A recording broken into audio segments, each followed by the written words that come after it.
29th already, 2018. This is Owen Sound City Council. We started in a closed session at 6:20 and now beginning the regular meeting. Council, are there any additional items? I'm going to actually go to staff first. Staff, any additional items? I have one, Your Worship, a request from Bruce Power that I'll be discussing. Anyone else down there? None? Okay, Council. Marion? Thank you, Your Worship. I have two items, one Grace Harbor Conservation Authority and another one on the Elementary Teachers Federation. Okay, thank you. Others? Councillor Thomas? Thanks, Your Worship. I have a comment on the Employer One survey. Thank you. Others? Councillor Gregg? Thank you, Mayor Body. I have two items. One is on the Roma conference, and the second is on our tree replanting policy or bylaw, or procedures. Okay, thank you. And I'll have my usual run of things that I've done, unless there's anyone else. Oh, sorry. Councillor Lemon. Just an update on how we're moving ahead with our new housing project. That's a good one, thanks. Okay, disclosure of pecuniary interest and the general nature thereof. Anyone? Councillor McManaman? Thank you, Your Worship. I'll be declaring a pecuniary interest at item 11.3, report from the fire chief on options for fire protection, as I guess it could involve negotiations with the union, and I'm a member of the same union. Thank you. Anyone else? Seeing none. Confirmation of minutes at number 5. Moved by myself, second by Councillor Kepke, that the minutes of the regular council meeting held on January 15th, 2018 as printed be adopted. All in favor? And that is carried. Moved by myself, second by Councillor McManaman, that the minutes of the public meeting respecting adoption of the new bylaw to govern the calling, place, and proceedings of meetings held on January 15th, 2018 as printed be adopted. All in favor? That is carried.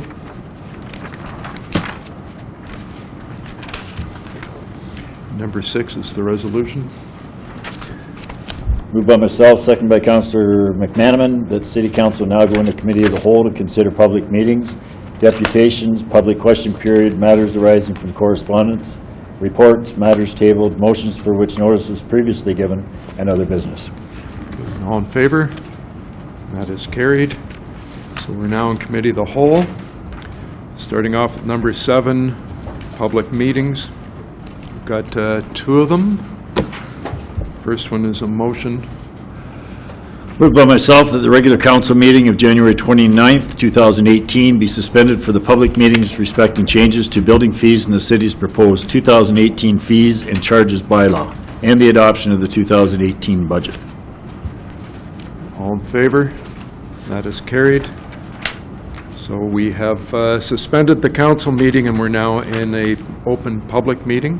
So I now declare it open. Through your worship, notice of this public meeting was published in the Sun Times and posted on the city's website on January 5th. No comments have been received. For those of you in attendance for the public meeting, please sign the sign-in sheet located on the table just inside the door.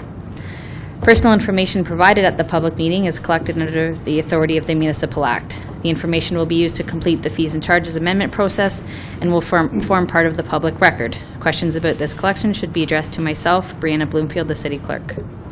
Thank you. So we'll now hear the presentation from Ms. Coulter. Thank you, Worship. Back in October, the draft fees bylaw was presented to Council through the Deputy Clerk, and we had outlined at that time some proposed changes to the building fees bylaw, Schedule G of your fees and charges bylaw.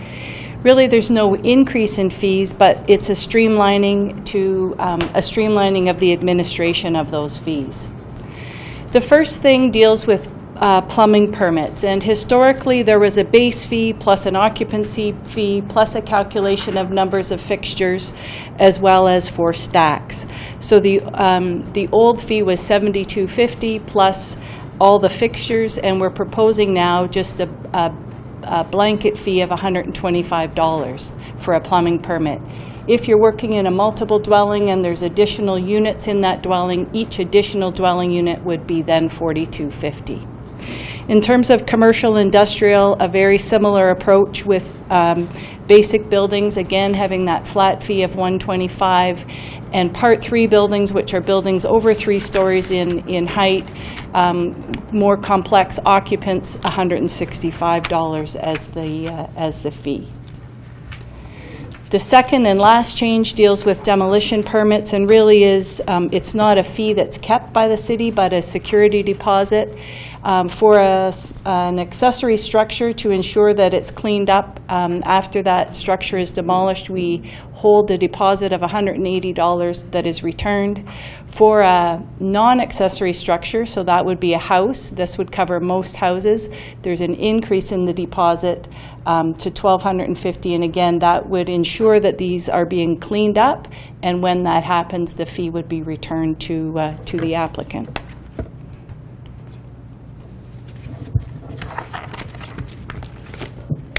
Here we go. So now is an opportunity for the public to make comments on the proposed fees and changes. If there's anyone wishes to speak to it, now would be the time.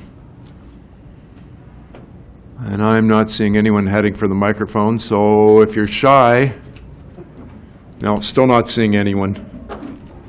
So I think we can declare that public meeting closed. Thank you. The next one is 7B, which is the adoption of the 2018 budget. So I now declare this public meeting open. Through your worship, notice of this public meeting was published in the Sun-Times and posted on the city's website on January 5th. No comments have been received. For those of you in attendance for this public meeting, please sign the sign-in sheet located on the table just inside the door. Personal information provided at the public meeting is collected under the authority of the Municipal Act. The information will be used to complete the budget review process and will form part of the public record. Questions about this collection should be addressed to myself, Brianna Bloomfield, the City Clerk. Good. Thank you. Now we'll have the presentation from Ms. Allen.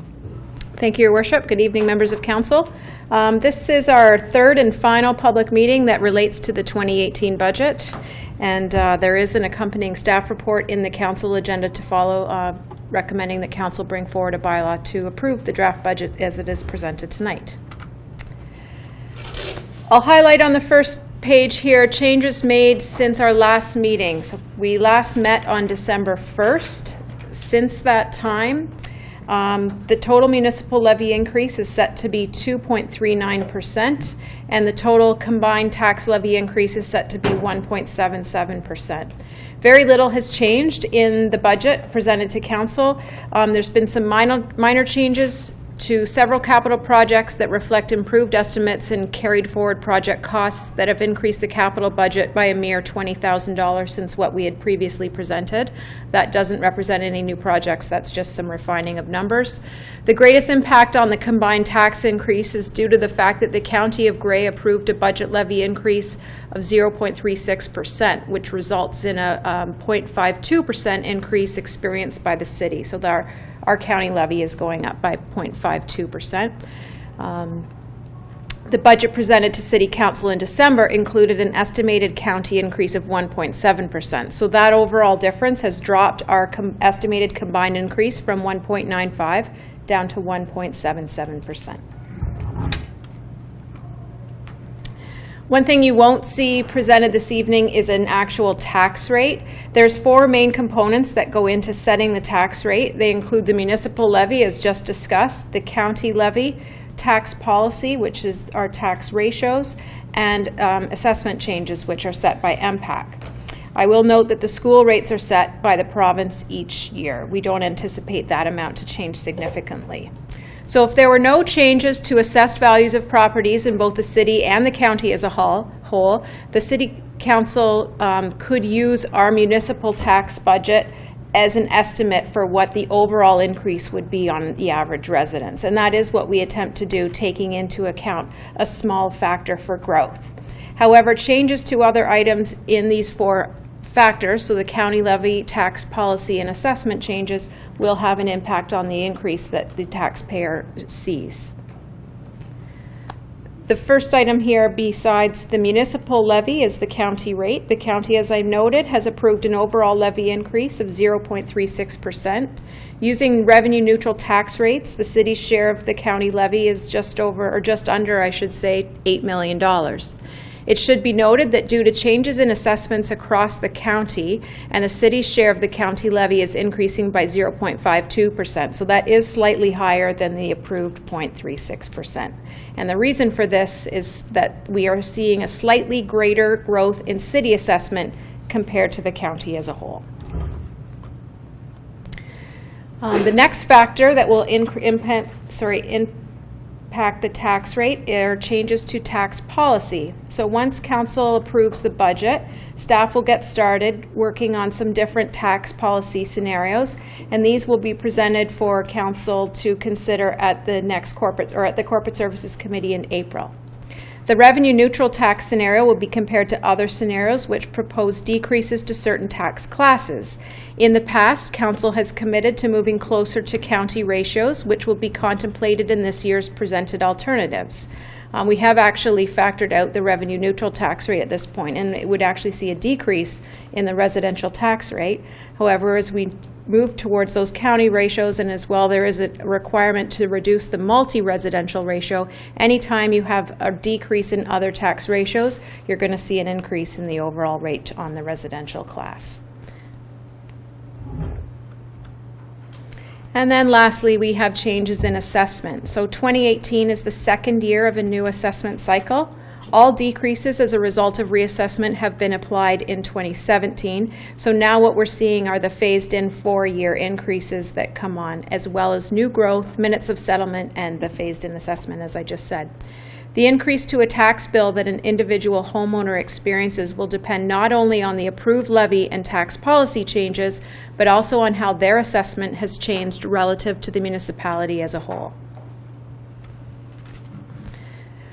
All that being said, in 2017, the average residence in Owen Sound was assessed at $207,000 and paid total taxes of $3,445. If all else stayed the same, the combined increase of 1.77% would mean an additional $61 for the average household tax bill.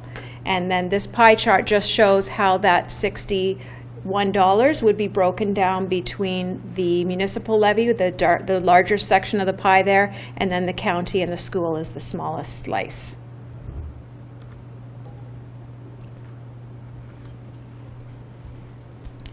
This is going to look pretty small on the screen, but you do have it in your agendas.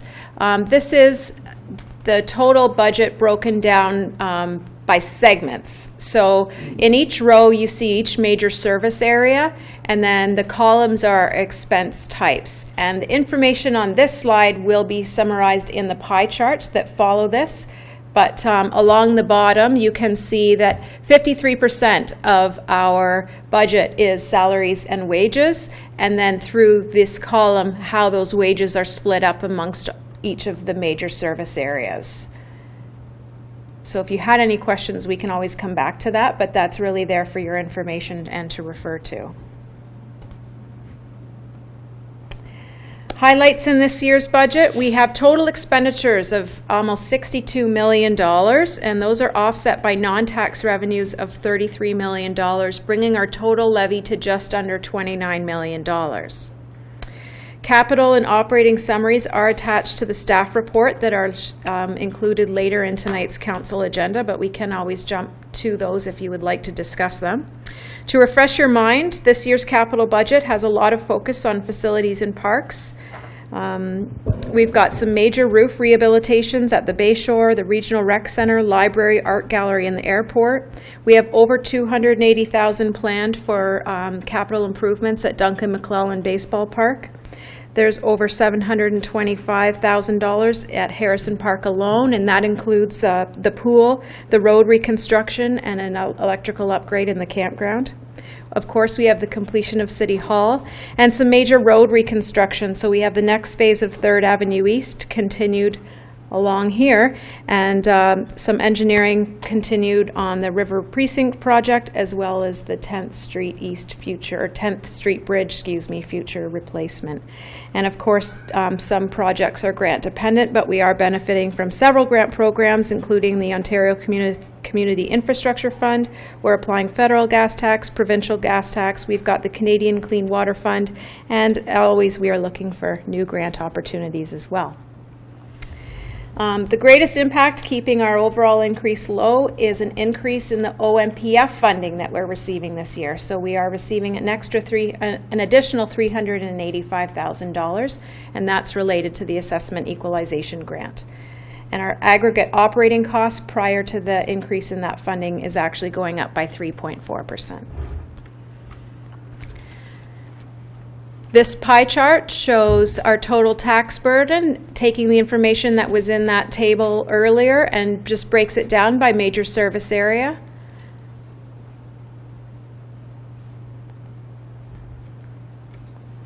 And then we've got the operating budget broken down by each expense type. And as you can see, our greatest expense are wages and wage-related costs.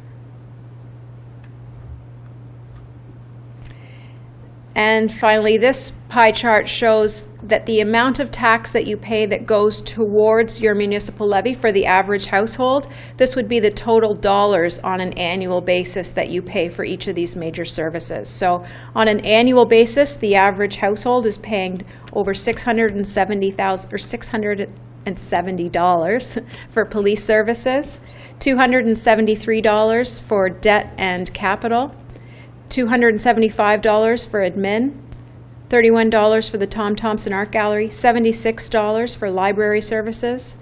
Sorry, that should say police and fire, excuse me, not just police. Public Works and Engineering is $427, and Community Services is $336, and that would include facilities and recreation programs. And that concludes tonight's public meeting, or public presentation. If you have any questions?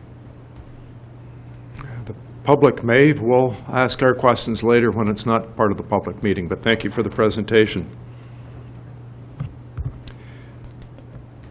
So now is the opportunity for the public to ask questions or to speak to the budget. If there's anyone here that wishes to speak to it, I'll get you to come up and state your name and where you live. Kate, you may have to leave the... Sorry, I'm just going to close those. Okay. Thanks. Welcome. Thank you. Thank you for allowing me to speak. My name is Alan Murray. I'm from Owen Sound, and I'm with Owen Sound Minor Baseball. To help you with identifying which group we are, I believe we are the only baseball group using Owen Sound Diamonds whose members pay the non-resident fee. During the January 17th Community Services Committee meeting, I stated that I agreed completely with Adam Parsons' report that the ball diamonds at Owen Sound haven't been properly maintained over the years and have gotten to a state where they are becoming unsafe to play at. I understood that an increase in user fees was going to be necessary to assist with getting the diamonds to a safe condition. The proposed fee increases were 32% over 3 years for youth practices and 24% increase for youth games at Kinsman Diamond. At Tom Williams, practices will be increasing by 47% over 3 years, and games will be increasing by 32%. I feel these increases are high, particularly for practices when the diamonds are untouched by the city. I am fine with game rates if it means safer diamonds, although it makes it challenging for us to keep our fees low. The City of Owen Sound has 3 heavily used ballparks. Kinsman is 100% used by Owen Sound Minor Baseball. We use it 5 to 7 days a week. Tom Williams is used by Owen Sound Minor Baseball 5 to 7 days a week, with the only other use being by men's slow pitch on Sunday evening. Duncan Park is rented 100% by adults. When I look at the budget, the city is proposing to spend $265,750 on Duncan Park in 2018 alone. For the 2 parks that are used by youth players, Kinsman and Tom Williams, the city is spending $0. There is $15,000 on the budget for Tom Williams. However, I need to stress that is coming from a fund set up by Tom Williams. So there is no cost to the city. In 2018, projects that have little to do with safety are being done at Duncan Park. These include $32,000 to paint the light standards, $33,750 for the field house renovations. Although the bleachers do need replacing at Duncan, they are still better than what is at either Tom Williams or Kinsman Park. The biggest surprise, though, is the $15,000 to replace the dugouts at Duncan Major. Those dugouts appear to still be in very good condition, so I fail to see why they need replacing. We would gladly take those at Kinsman if they could be moved as they are. They are much better than the benches that the kids are sitting on right now, which are crooked and falling apart. As I said earlier, Owen Sound Minor Baseball doesn't mind paying a bit more for diamond rentals if it means safer diamonds. However, the increased fees appear to be going to fix up the adult diamonds, not the kids. The condition of our diamonds have become a safety issue and they cannot wait any longer to be repaired. Our kids have been playing with large holes in the fencing, unleveled playing fields, and crooked benches with protruding nails. To give you an idea of the size of those holes in the fences, the first baseline at Kinsman South, there is a hole. It measures 12 inches wide by 38 inches high. It's about the height of this podium. Definitely large enough for a young ball player to slide through. So I'd like to know why, when you finally realize the diamonds are unsafe for all and need major renovations, you've chose to raise the fees for all users, including those of Owen Sound Minor Baseball, and yet the money isn't coming back to us, but rather being spent on a field mostly used by adults. Thank you. This is budget. Well, we will have that report coming through the Community Services report later. So that would be the appropriate time to be talking about that, because that was what part of the meeting was about. So the minutes will be coming up for discussion in a few minutes. Yeah, and that's the rate portion of it, and that's fine, but Yep. this is concerning the, like I said, the $267,000 up at Duncan that's budgeted. Go ahead, Pam. Through your worship, I guess I would just indicate that we have established with council a 5-year capital program, and I think council has made incredible progress in this year's capital budget in addressing the gap in terms of both capital and operating in terms of ongoing maintenance at those facilities. I know Mr. Parsons met with your group in establishing the capital budget. You know, if I need to be part of a walkthrough in the Ball Diamond to make sure those small fixes that probably don't show up in the capital budget in terms of holes in fences and maintenance issues need to be addressed. But I know that staff are working on both those operational things and capital items, so I can certainly catch up with the group after tonight with Mr. Parsons. Okay, thank you. Okay, Thanks. thank you. Is there anyone else that wishes to speak to the 2018 budget? This is your opportunity. I'm not seeing anyone else head for the microphone, so I'll declare the public meeting closed. Go ahead. Moved by myself that the regular council meeting of January 29th, 2018 be reconvened. And all in favor? And that is carried. So next on our agenda, number 8 is deputations, and we have Mandy Lamb, mentoring coordinator from Big Brothers Big Sisters of Owen Sound, to do a presentation. Welcome.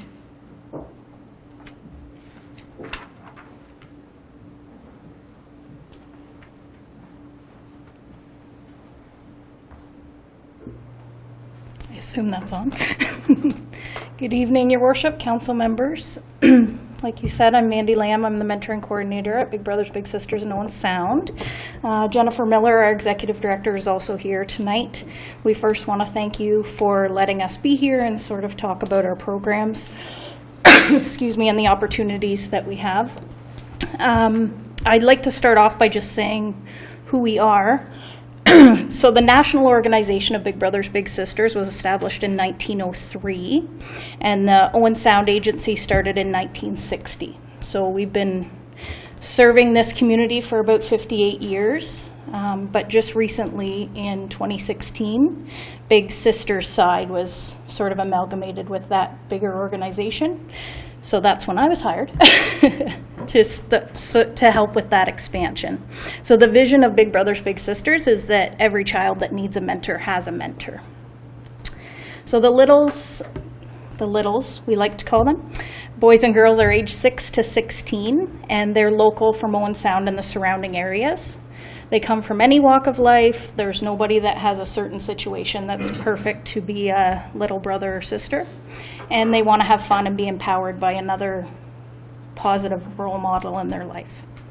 The bigs are over 18 years old, or 17 if they're doing the in-school program, which is also new since June in Big Brothers Big Sisters Owen Sound.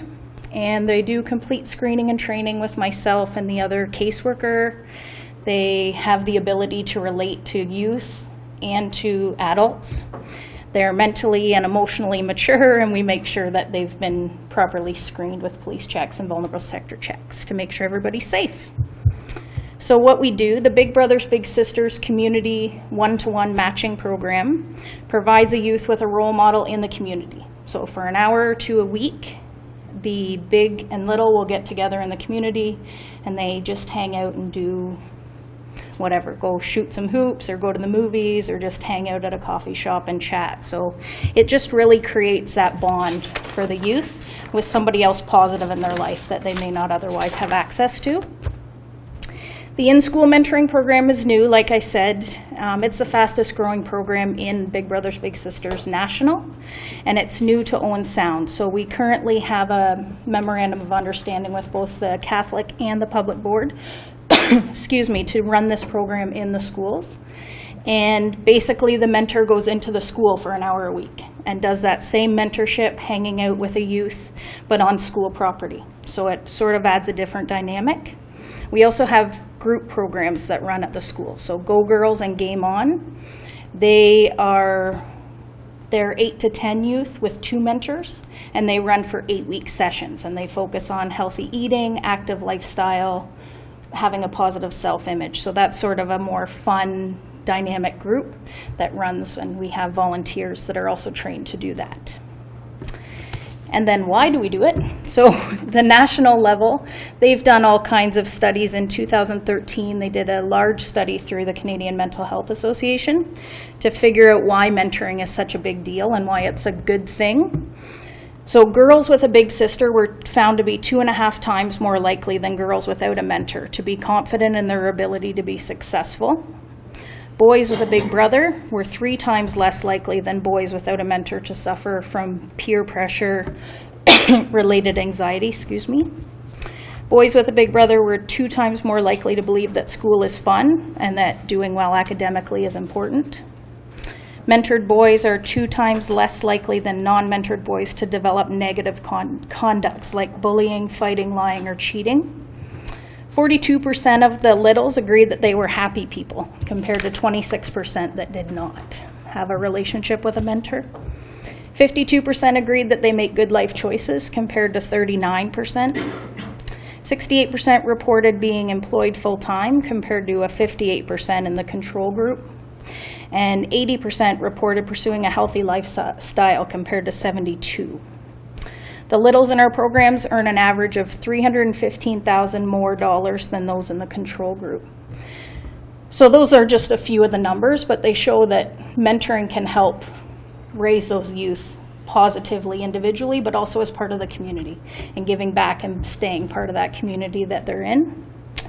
So how can you get involved to help us? We're looking for engagement of the leaders in this city and the surrounding area to support our youth in becoming productive members of our community. So you can do that by volunteering. Obviously, the most obvious way is to become a big brother or sister. So spending an hour a week with a youth in the community can really improve who they become in the future. We have our Bowl for Kids' Sake event that's coming up on March 2nd and 3rd this year, so putting a team into that event or attending, that would help. Granting permission to post signage around the town to promote the Bowl for Kids' Sake is helpful. We also accept donations. Every dollar that's invested in our programs, it generates $18 back in social return. So we don't receive money from the government. 100% of our revenue is needed through different streams. So 50% of that funding is through internal fundraising, and the other 50 is from corporate donations, grant funding, and then other local business support. So of course, we're open to suggestions. We like to collaborate with as many community groups as we can. The whole idea of Is Mentoring is that you're working together with the other people in your community. So thank you for your time and consideration, and we look forward to working with all of you. So Ms. Lamb, tell me, how does anyone get in touch with you? Is there a website? Is there email? Where do you meet? When do you meet? I am at the Harmony Center 5 days a week, so that's an easy way to find me. The phone number is 376-4449, and the website is www.bigbrothersbigsisters.ca/Owen Sound. So bigbrothersbigsisters.ca/Owen Sound will probably provide phone numbers and emails and all Absolutely. those things. That's the, and any idea how many people you're looking for? As many as possible. Right now I have eight littles who are waiting. And we just got 3 new applications this afternoon came across the desk. So every day we're getting more, and we've just started working with Eastridge Community School as well. So I anticipate the number of youth will be growing. So you need a minimum of about 8 right now? Yes. Okay. Other questions? Go ahead, Travis. Thank you, Your Worship. Mandy, I'd like to just say thank you for coming today and giving us your presentation. This is probably one of my favorite presentations that we get every year, because I just value so much of what the Big Brothers Big Sisters program does for our community. I know I said this last year, Big Brothers Big Sisters is a great organization, and it means a lot to me. I did a lot with it when I was in university. And I just think it's valuable that we all give you the appreciation you deserve, because you're really mentoring the future leaders of our society. So I thank you for what you do. And I just want to make a little bit of announcement about that. When exactly is that bowling for kids' sake? March 2nd is Rock and Bowl, so the Friday night. And then March 3rd is the more family-oriented. Perfect. And what time does that start at, do you remember? 8 to 10. 8 to 10? On the Friday night. And then Saturday is at 9:30 registration. Great. And if they want to do that, that can be online as well, right? Absolutely. Great, thank you. Thank you. Thank you. Thank you very much for your presentation. Thank you. Anyone else? Seeing none, thank you. So next, we have a deputation from Savannah Myers, Economic Development Manager for the County of Grey, and her team. Thank you very much, Your Worship and Council. It's really important that we bring the whole team, because this is a team effort in everything that we do, and hopefully you will see this throughout the presentation. Okay. We do love to start with photos and videos, so we're going to start with a video right off the bat. Oh, we'll figure it out. Thank you. Yeah, Savannah's probably done this a couple of times. Okay. So here's a quick little intro for us.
Okay, so that is the latest video that we have produced as our team.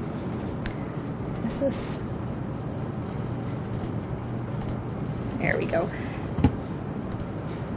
And what's really important about that video is that it shows just how diversified this economy is. And that's something that we as Grey County can really hang our hat on. We don't have all of our bags in one basket. And that's really, really important. You also saw a lot of Owen Sound throughout that video, and that's because there's a lot happening here, and that's something that we need to celebrate. So that is part of the purpose of that video and some of the others that we're working to develop, so that we can recognize and celebrate just how diverse this economy is, and that we are a growing economy. And that's something, like I said, that we need to celebrate, but it also helps us sustain ourselves for future endeavors. So that was a video. So as I said, we are here as a team. So I'm Savannah Myers, Manager of Economic Development for Grey County, and we have Steve Furness. He'll be a familiar face. He's our Senior Economic Development Officer for Grey. Jacinda Rudolph is our newest recruit. She is our Outreach Coordinator, and she's working on a New to Grey initiative, which you all have an invitation sitting in front of you. I believe she delivered those just before the meeting. And that's really working on retention first, for newcomer attraction and retention, but making sure that we're ready as a community to keep them here when they do come. And we'll talk a little bit about that. We also have Philly Markowitz here, who is our Economic Development Officer specializing in local food. So she has got me hooked on that cow, which is why you see that in the presentation there, because I'm learning just how great of an economy we have in agriculture. And sometimes we don't see how that is a value in urban centers, but it really is, because this is where those products are coming to market. You are the value add for agriculture, and we see that through the asset map that Philly helped develop. And the only member of our team that we don't have here with us tonight is Mary Jane Hills. She is our administrative assistant and our absolute glue to make sure that we're where we need to be and doing what we need to do. But it also doesn't stop there. We are a regional team.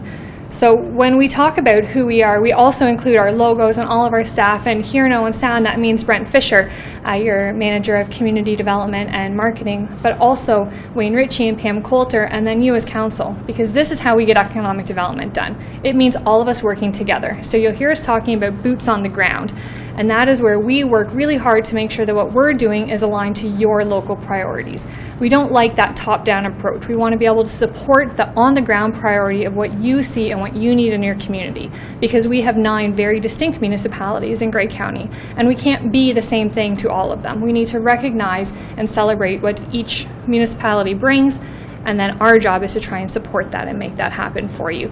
So we're very happy to be able to work with people like Brent and Pam and Wayne, so that we can make sure that our strategies align with yours and vice versa as a regional approach. There's a lot of information on this slide, but this is our strategic direction. So under Grey County's corporate strategic plan, we're in charge of goal number 1, and that is growing the Grey County economy. We also, though, have our own economic development strategic plan, and that's where those 7 priorities under it come from. Everything that we do is focused around investment readiness, and that means that as a team and as staff, there are 2 things that we can do really well. The first is listen, and the second is influence. If we aren't listening and we don't actually have our ears open and we're ready to hear what is happening on the ground, from staff on the ground, from businesses on the ground, it's really hard to do our job and influence changes to make their lives better and to grow our economy. So those are what we're really focused on. A couple of the items under business friendly environment also we celebrated here in Owen Sound this year. So our business tours, which is part of the visitation program. Again, that retention first before we do the attraction, making sure that the businesses are good ambassadors. Because anytime a new business is coming to a region, they aren't necessarily coming to see us first as staff. They want to talk to the businesses who exist in your community and find out, is this a good place to exist? So the more that we can get out to our business community and talk to them and hear from them and learn about them, the better ambassadors we're going to have. So last year, we toured Tenneco and Maclean's, and what amazing organizations we have here. They're really making an impact. Agriculture, farms, and local food. 2017, we developed a local agri-food strategy. So it started as a local food strategy, but we quickly realized going through this that agriculture and local food are not happening separately. They are combined, they are a chain. So we needed to look at how agri-food and local food work together, and that's where the strategy came from, and has now given Philly the next 5 years of a work plan ready to go. So it's ambitious, but I have full faith she will get it accomplished. Workforce development. Last year, we hosted the 4th annual, I believe it was, regional job fair. That was the biggest one we've ever had. We had 82 employers that day, and over 1,000 people showed up as job seekers. And we did not have enough people show up to fill the jobs available that day. We have a labor issue, and that's something we're going to look at a couple slides from now, but that's something that is really, really important and we need to be thinking about. Talk about the skills training in a little bit. Marketing is probably the last thing that we do right now. We get a lot of our marketing through tourism because tourism is our first chance to first date and to test drive people who are coming to our area. They come to check us out and see, you know, I'm coming for a weekend, I'm coming for a night. Eventually, what we want to see with that tourism and with that attention to us is that they don't want to go back anymore. We saw that recently with Williamsford Pie Company, where it was entrepreneurs who lived in Toronto. They'd come up, this was their vacation area, their vacation spot, and they used to dread driving here. After a couple of years, they dreaded driving back. So they bought Williamsford Pie Company, and now it is doing very, very well. And that's a story that we see, and tourism can help us kickstart that. So can your Are You Most campaign. So we'll talk about that on the next slide. Key infrastructure, again, looking at what are those economic barriers to growth and to retention. What we're seeing is transportation, housing, childcare, and training. And I do have more details for you on that one.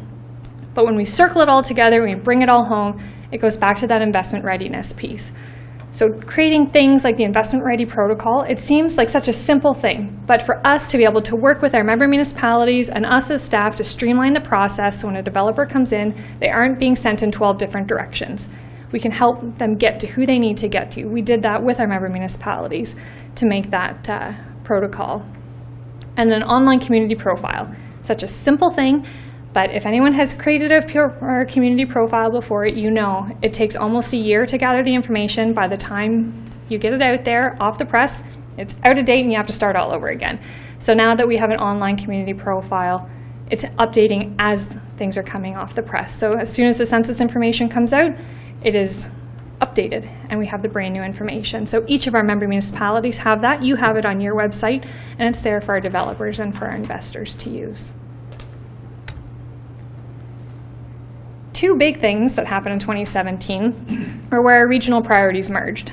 So the top 7 intelligent communities, this was our opportunity to take a megaphone and say, you know, Grey County is an amazing place to do business. We can celebrate many successes. We were the smallest one in this competition.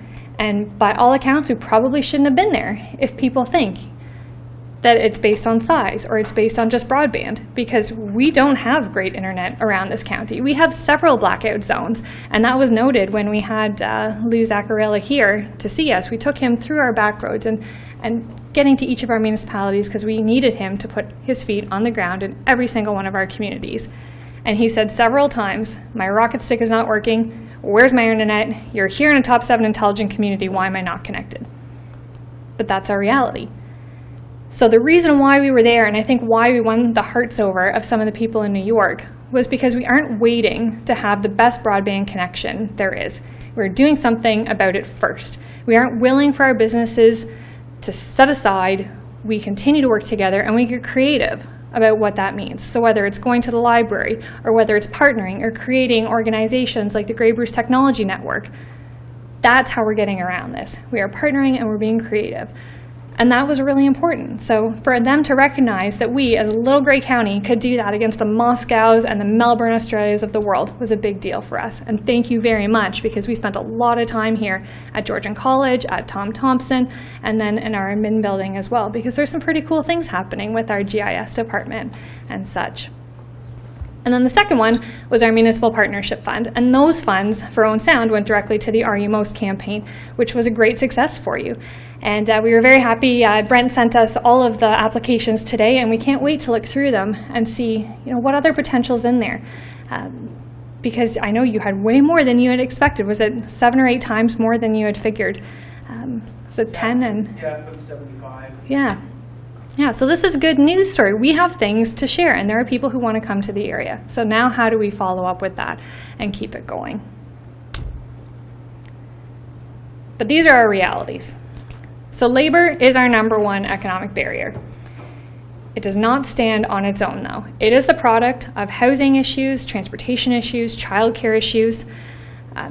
People question me all the time when I say that childcare is an economic barrier, but we do not have enough childcare spaces for the babies and the toddlers in our communities. In the Blue Mountains area, for example, a couple months ago, there were 40 families that came forward and said that one parent is not working because they cannot find childcare for their children. And this is when we are in desperate need of people, because in the last 5 years in Bruce Grey, Huron, and Perth, we've lost 13,000 people out of our labor pool. So from 15 to 65 years old, 13,000 have gone. It's something that we need to deal with. It's also amplified by housing. Our rental market is very slim. We don't have a lot of spaces left. We also need a breadth of housing. And there's some great news coming down the pipeline here in Owen Sound. You have developments coming down, and we're seeing that all around the county. But we still have to keep that going. We need to make sure that we are supporting development. And again, that goes back to the labor. We don't have training on there, but that is also what we found through the process of the Regional Skills Training Center, that not having available training locally is a barrier to employment, because there's a lot of employers in our region who cannot afford to send their third or fourth line workers to get the training they need to be able to fill roles from within. So that's something that we're working with Georgian on. Top employment sectors, though, this goes back to that diversified economy. We have 6 booming sectors, and those brackets underneath, that talks about the exports.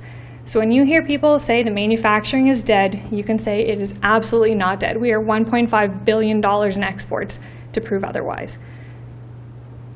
This is something that we can hang our hat on, because we do have a diverse economy. And agriculture, we're, 6 times ahead of the national average, I believe is the number. Again, really impressive. Also #1 in the province for apple, sheep, and hay. Who knew? But those are our statistics. So this is where we're heading in 2018. We have dipped our feet into foreign direct investment. So we are working with Think Canada. It's a company that we met when we were in New York at the Top 7 Intelligent Communities. Again, looking at the local priorities. So we're working with Brent to find out what are those investment opportunities that exist here. We're doing that in all of our member municipalities, and then in March we will go to a summit and we will present those to leads that have been generated for us from around the world. You all hear Recolor Grey, the new official plan. That is happening. We are working with them to make sure there's an economic development lens in it. So making sure that our planning policies and planning opportunities are open enough and flexible enough to be able to allow development. On the nuclear side of things, we continue to work with Bruce Grey and Huron counties and Bruce Power as part of a tri-county partnership. Next month, there is a supplier day and a major summit that's being hosted in Ottawa. So Steve and I are headed down there to fly our flag and see what we can do. But there is definitely interest in Owen Sound specifically. There's interest in Grey, and it's something that we continue to work forward. So around March, that's when we expect to hear some more information from that. But it's definitely on our radar, and we are making sure that we're at the table. New to Grey, so that is Jacinda's role. You all have invitations to you. We have a kickoff event coming. Again, that is part of that retention piece. We did not realize until we started digging into it and working with Ford County Labour Market Planning Board that we were actually pretty good at attracting people. In the last 5 years, we've had 30,000 people come to Grey County, but 28,000 of them left. It's the retention part that we struggle with. So we need to know, is it those economic barriers? If they're leaving for the same income, which is what we're seeing they are, because we have the labor information and the income, they're not leaving for more money. So if they're leaving for the same job elsewhere or the same level of income elsewhere, what else did we not have in our region to be able to keep them here? So that's part of the work that we're doing as economic development. Also kicking off a regional agri-food BRNE, and we're doing that with both our neighboring counties. So Simcoe and Bruce County are partnered with us on that to, again, boots on the ground, get out to the businesses and find out what it is they need so that we aren't turning the same wheel. We need to make sure that everything that we do has an impact, and that's where this BRNE is coming from. We're in the midst of a website redevelopment, and that will hopefully be launching in the spring. It's taken a little bit longer than we thought, but we want to make sure we get it right. And it is going to be geared towards business only. Whether people are starting a business, expanding a business, or looking to sell one, That is our target market. So again, we are working with our member municipalities to make sure that we have the information we need, working with real estate listings, and we're developing a business directory because it's something that we need as a supply chain to be able to tell our businesses who else exists in their realm. Working on the development of a community improvement plan also. So you locally have a community improvement plan. What we're trying to figure out as a county, what can we do to either support the community improvement plans that you have on the ground, or what can we do to add a layer on top where there's something maybe that you aren't able to attend to, or you don't have the funds to be able to do it, or the policies to make it happen, but we could with a county plan. So that is something we are just beginning the research on. It has gone through, I think, 3 meetings now with our working group, and they've been very clear. Do not give us a blanket. We want local priorities, so it needs to be built from the ground up, and that is something that we're working towards. So tomorrow morning at 7, when we go into our economic advisory meeting, that's when the very first report will go forward about that. And probably the most exciting thing that we're working on right now is the Regional Skills Training, Trades and Innovation Center. Calling it the STIC right now. We need a much better and marketable name because that is a real mouthful to put out there. But as you've heard, we're looking at the Sydenham School, which is right beside Georgian College. It is such a good opportunity to be able to provide the space that Georgia needs to expand so that they can enhance the offerings that they have here locally, open up some space in the campus that they have now so they can do some of the other projects such as food innovation, expanded nursing, to bring millwright back, to bring welding, pipe fitter, some of the things that they haven't had here but our local tradespeople need. This is allowing them to be able to do that. It will have an entire childcare wing in it, which helps us with one of those barriers being childcare. So infant care, toddler care, and child minding, which I did not realize was such a need. But if somebody comes and they have a child and they cannot get to an hour or 2 course because they can't find a babysitter, the child minding will get them around that because they can bring their child for an hour or 2 to the licensed daycare facility. And then the very center, to bring it all together, we're looking at an innovation center. Probably a 3-parter. Small Business Enterprise Center as one component of it. Incubation and acceleration potentially is another component, which we see as being led by the private sector. And then makerspace and device labs, where you can have industrial-sized 3D printers and things that our local tech gurus can actually go in and use. Because what we have also learned through this process is that if you want to develop a new app, you have to go buy every cell phone and every tablet and every device on the market just to test it. That isn't always feasible. If you're in the city, you can go to places like that that has that available. We want to see that available here. So this is our throw out to you. Keep in touch with us. Our doors are always open, our phones are always on, and our email is always on. If you email ecdev@grey.ca, that'll go right to Mary Jane, our glue, and she will get it to who needs to see it, or all of us, if that's how it needs to go. And also a reminder that Made in Grey magazine, it is out. We're 1 whole year in. There's our 4 beautiful covers. And it was really nice to be able to kick off the very first edition with the Sydenham condos on the cover. So we are getting ready for another development edition in March coming out. So keep an eye. Brent does write sections on that for Owen Sound. All of our member municipalities do. And that is it for us. So that was a lot of information. I apologize for that. We get really excited because we've got a lot going on, but there's a lot to be really proud of. So thank you for your support and your vision to partner with us and to see this through. And if you have any questions, please let me know. Thanks, Savannah. Questions, comments? Councillor Gregg? Thanks for your presentation tonight. We do hear anecdotal stories now coming forward about family doctor issues being here in Owen Sound and the county again. Is that something that you're hearing? Is that something you're kind of starting to pursue from a county level again, and just for information's sake? Yeah, we haven't been asked about it specifically. The question that we get most often is, where are they? So that's part of the mapping that we've been working on with Bruce County and Huron County, is to try and figure out, how do we let people who are new to this area know where the doctors are located, because they don't know. They don't know where Service Ontarios are to get their sticker, how to get a license. So that's something that we're working on, but specifically about doctor recruitment, we haven't been asked, but you're probably onto something. Others? Comments? Questions? Go ahead, Wayne.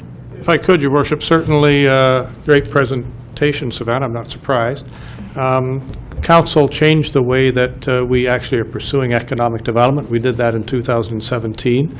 The county has stepped up their game, I think I would say, and I think the city has benefited. I think all the lower tiers have benefited, and we're working very well with Savannah and her team. I think the communication couldn't be better, and I look forward to 2018, 2019 working together. So I'm as enthused as Savannah is, but I don't show it as often.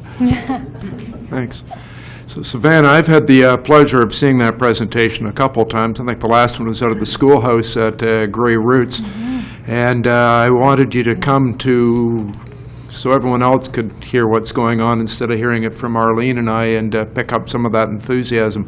I know Steve's enjoying being up there, being on a team and having support with people around him and not having to face us by himself. We talked a couple of times in last week, so still very much in contact and asking questions and getting answers, and I think it's great. It's great having Kim there at the top, who has got some know-how in economic development to kind of set the framework, and we're in great shape in Grey County, so I'm pleased from where I'm sitting, so thank you. Thank you. Others? Peter, go ahead. Yeah, I noticed on one of your slides, you referred to SWIFT. Yes. How is that going ahead at this point? Jeff Hogan has been announced the CEO, and he came from Grey County, which is excellent, so we do have a connected tie right there. He's pushing things along, so it's a slow process. He'll be the first person to tell you that. What we are making sure on the ground is that when things do start to happen in Grey County, we're ready to go. So we have $1 million budget set aside to be able to make things happen quicker and more broadly around the region. So that's kind of where we are now. We would like to see it move faster than it is, but we know it's a reality that it will take a little bit of time. Thank you. Okay. Thanks, everybody. I'm going to be really mean to Philly. Philly, Mean. part of economic development is culture. You've got an event coming up the next couple of weeks. Can you give us a 10 or 15 or 30-second blurb? That's gracious. Thank you for asking. Yes, indeed, Lupercalia Winter I'll get you to Arts step up so Festival. they pick you up in the microphone. Absolutely, and thank you so much for asking. Yes, indeed, the Lupercalia Winter Multi-Arts Festival is taking place on Friday, February 16th and Saturday the 17th in multiple locations around the city. This year we've identified a theme that we have called Women and Children First. So the themes that we're going to be exploring and the artists we've invited and the discussions that we're going to be having are going to focus around women artists and younger artists. I'm particularly excited about a sleepover camp that we have that's already sold out at the library. We've got Toronto's Girls Rock Camp coming up, and they're going to be working with 20 young girls to build bands who are going to have an opportunity to perform at Heartwood Hall on the Saturday night. We have 2 nights of music programming at Heartwood Hall, an afternoon concert at Heartwood down in the store. We've got our opening event is happening at Greenwood Cemetery. Allie Boltman is going to lead a tour, and she's going to be talking about 6 memorable women who were leaders in Owen Sound's cultural history by visiting the graves and telling the stories. I'm super excited about that as the kickoff to the event. And we have a roundtable discussion about women reclaiming space in arts and culture at the Ginger Press, 2 o'clock in the afternoon. Free performance at the library at 4 o'clock to see the Girls Rock Camp. And again, Friday night, Saturday night at Heartwood, we have ticketed events with a number of bands. And So again, thank you for asking. February 16th and 17th. 16th and Family 17th. Day weekend. Perfect. Thank you. Thank you for the opportunity. Thanks, Savannah. Thanks, all of you. Thank you very much. Have a good night. So next on the agenda, number 9 is public question period. If there's anyone that has a public question, this is a good moment for it. And I'm seeing none, then we'll move to number 10. We have no correspondence for which we need to make a decision or consider. 11A is reports. First one from Director of Corporate Services, again, operating and capital budget. Kate? Thank you, Your Worship. There is no information in this report that was not presented to you earlier tonight. There is a recommendation that in consideration of this operating and capital budget, that City Council direct staff to bring forward a bylaw approving the budget as it is presented. Thank you. Go ahead, Councillor Dodd. Thank you, Your Worship. I just have maybe just a question. I'm going to go to our senior councillor around this table, Councillor Lemon. When was the last time do you think that we saw an increase in taxes at 1.77% while still contributing to our capital budget? Oh, Kate, can you also get the microphone on the stand there? It should be on now. Thank you. Okay, through the magic of electronics. About 13, 14 years ago, or no, 17 years ago. It was that long ago. Well, that's half of me. So, 17 years ago, I was, I think just starting high school. Anyways. Us too. Yeah. I'd be more than happy to move that recommendation. I think with that rate increase that we're imposing is really good, and I think that's a really big success story for what we've seen here at the city level and at the county level. Good. Other discussion? Councillor Lemon? The interesting thing is, with that low an increase, we're still doing a lot. It's not like we burned the bridges behind us. We're fixing the bridges. So the capital side of it you're referring to, yeah. Yes. Others? Councillor Gregg? Yeah, I just want to take a moment to acknowledge and thank our county council reps for supporting Councillor Patterson's motion up there to acknowledge the cycling infrastructure grant and embed that into the budget, which benefited all residents by doing that, as well as our senior management, because there was a couple things came in after we last deliberated in December that the Harrison Park pool was one of them. Came in a little higher than expectations because of some things that had occurred, and you found room to stay within what council's priority was set at the start of December. So, well done. Thank you. Ms. Allen, I've calculated $60.99 an average ends up being like about $1.17 a week. Can you get? I wouldn't know. Can you get a cup of coffee for that at Tim Hortons anymore? No. No. So if no other questions, we'll call the question. All in favor? That is carried. Thank you for your hard work. I know how many months does it take to put together the budget from the time you started till now? 12. Yeah. Serves me right for asking. Thank you. Number 2 is report from Deputy Clerk with regard to public appointments. Thank you, Your Worship. This report this evening will appoint a full, or almost full roster of public applicants for a spot on one of the city boards and committees. City staff went through a process of receiving applications through December and into January.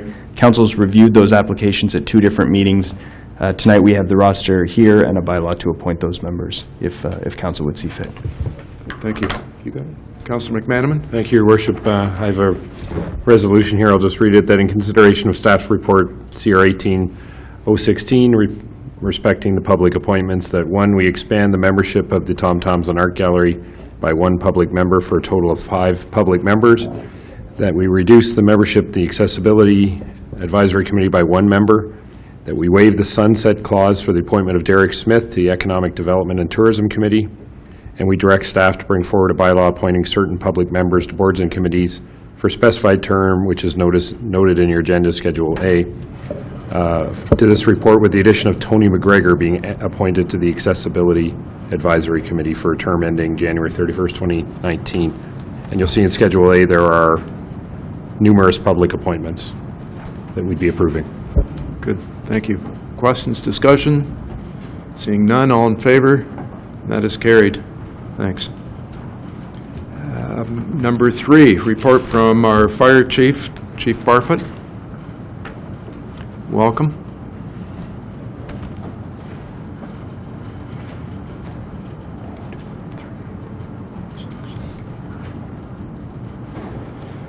Good evening, Your Worship and Council.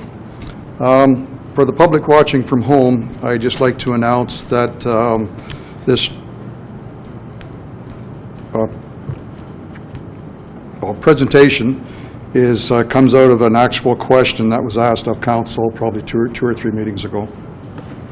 I would like to start by saying, in my many years with this fire department, I have and still do work with many very dedicated individuals. I have witnessed on several occasions our firefighters putting themselves in harm's way, protecting the citizens of Owen Sound. I would just like to point out this report is not intended to portray any judgment on past or present staff and is intended to answer the question, what are the options for fire protection for the city of Owen Sound, which was asked of council maybe 2 or 3 meetings ago. Again, thank you, Your Worship and Council. I'd like to thank you for the opportunity to speak this evening about fire protection in Owen Sound. I have been a firefighter in Owen Sound for 35 years and a chief for 2.5 years. I am very proud of the work that our firefighters and department do every day in the keeping of the residents safe and businesses safe in the city of Owen Sound. Like every community in Ontario, fire protection needs and the role of the fire service in Owen Sound has evolved. The way we respond to incidents and the increasing focus on the 3 lines of defense and the number and types of incidents that we respond to have changed the face of fire protection. Our governing legislation, the FPPA, which is called the Fire Prevention and Protection Act, states, every municipality shall establish a program in the community which must include public education with respect to fire safety and certain components of fire prevention and provide such other fire protection services as it deems necessary in accordance with the needs and circumstances. Fire departments fall into 3 models. Full-time departments are staffed with full-time firefighters or career firefighters, and as you will see as we go through this, I call them both the same. And with this, they will have a defined work schedule. These stations for full-time departments are manned 24/7. We have volunteer departments, which I also call part-time departments. And just so we understand the difference, volunteer is the word that you'll find in the FPPA. Volunteer in our area means they get compensated to a certain level. So it is not a true volunteer. I call them volunteer part-time. Volunteer departments are staffed with firefighters who respond to incidents from home or work when needed. Then we have the composite department. It is staffed with a mixture of career or full-time and volunteer or part-time staff. As a rule, the volunteer staff back up the full-time staff for larger incidents. Stations could be manned 24/7, and volunteer staff will back up full-time staff for the larger incidents. As of 2016, the province of Ontario had a total of 449 fire departments. 226 of those, or 50%, were volunteer departments. 191 of those, 42.5%, are composite departments. 32 of those, or 7.5%, are full-time fire departments, the same as Owen Sound. The makeup of firefighters in the province for 2016 were 11,367 full-time firefighters, 19,347 volunteer firefighters. In the past, we have used Collingwood, Brockville, and Orangeville as other fire departments we compare ourselves to. I will do the same here with a little input from our neighboring department, the Inner-Township, and Wasaga Beach Fire Department, which is very similar to us in population. The Collingwood Department is a composite department. Staffing is very similar to us, as is their population. Their suppression staff consists of 24 firefighters responding out of one single station. They have 4 shifts of 6 with the minimum staffing of 4 firefighters on duty at all times. They currently have volunteer firefighters who back up their full-time staff when needed. Their approximate per capita cost to operate their fire department is $202. I should just add to that, when they need help, their full-time firefighters come back in to help the on-duty firefighters. So they have part-time staff. When they need extra help, they're full-time. Off-duty full-time come back in with their part-time to help. The Brockville Fire Department is a full-time department. Their staffing is higher than us, but it should be noticed that they look after dispatch services.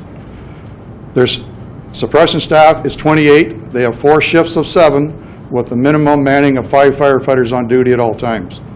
Brockville provides fire services out of 2 stations, and their approximate cost per capita to operate is $268. Orangeville is a composite department. Presently, they are moving to 20 full-time firefighters responding out of 1 single station. When they get to 20, this will allow 24/7 coverage with 4 shifts of 5 firefighters. The full-time staff will be backed up by 32 of the volunteer firefighters. This department also provides fire protection to the surrounding townships. With the hiring of the extra full-time firefighters, we believe the approximate per capita cost will be $159.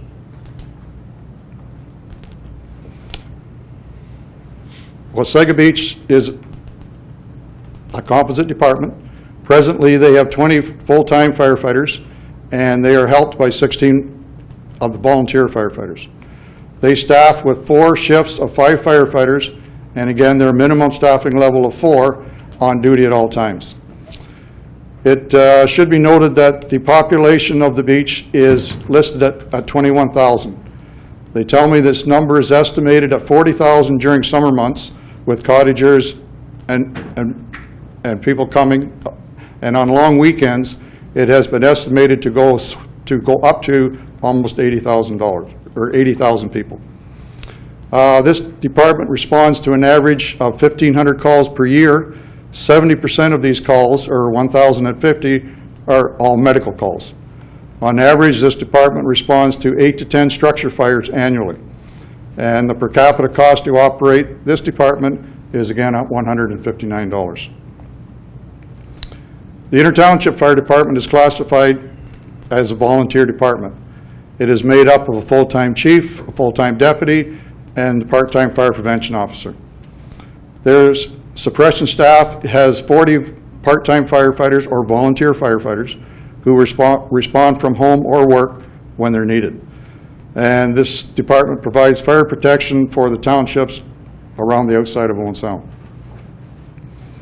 The Owen Sound Fire Department is a full-time department. It is made up of 2 fire prevention, 1 training, and 26 on the trucks. We provide 24/7 coverage with full-time firefighters. We operate with 4 platoons of 6 firefighters and 2 floaters.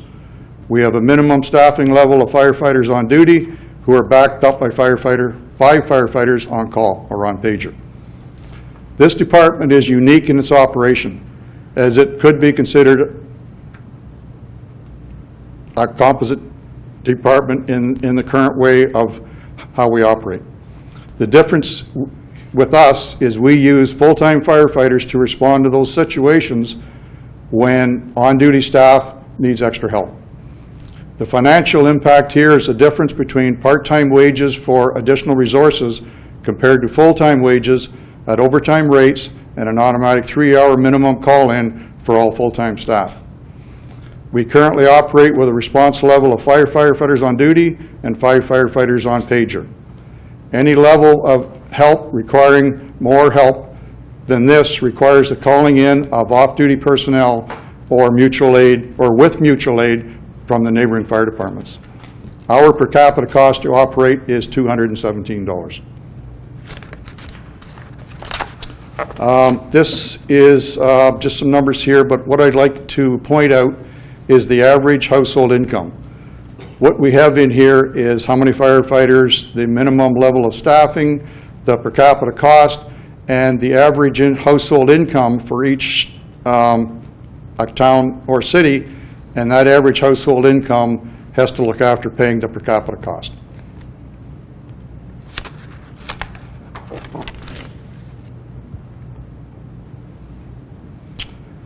It should be noted that Owen Sound is unique with the geographical layout of our department and the Inter-Township Fire Department.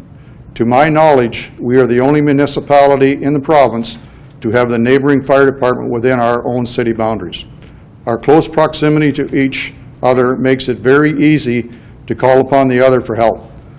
The Inter-Township Fire Department is our first call for assistance under a mutual aid agreement, which is the same when they need help.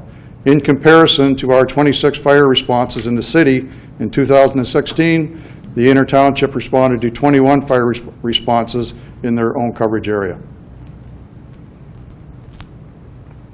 This, you might remember, was in the 2016 summary, and this shows the on-duty summary for hours of the Owen Sound Fire Department staff. All indications are 2017 will be almost identical to this. This here is another more data, and what this shows is the population. It shows how many calls each fire department had, and it is breaking that down to how many are medical calls as compared to fire calls.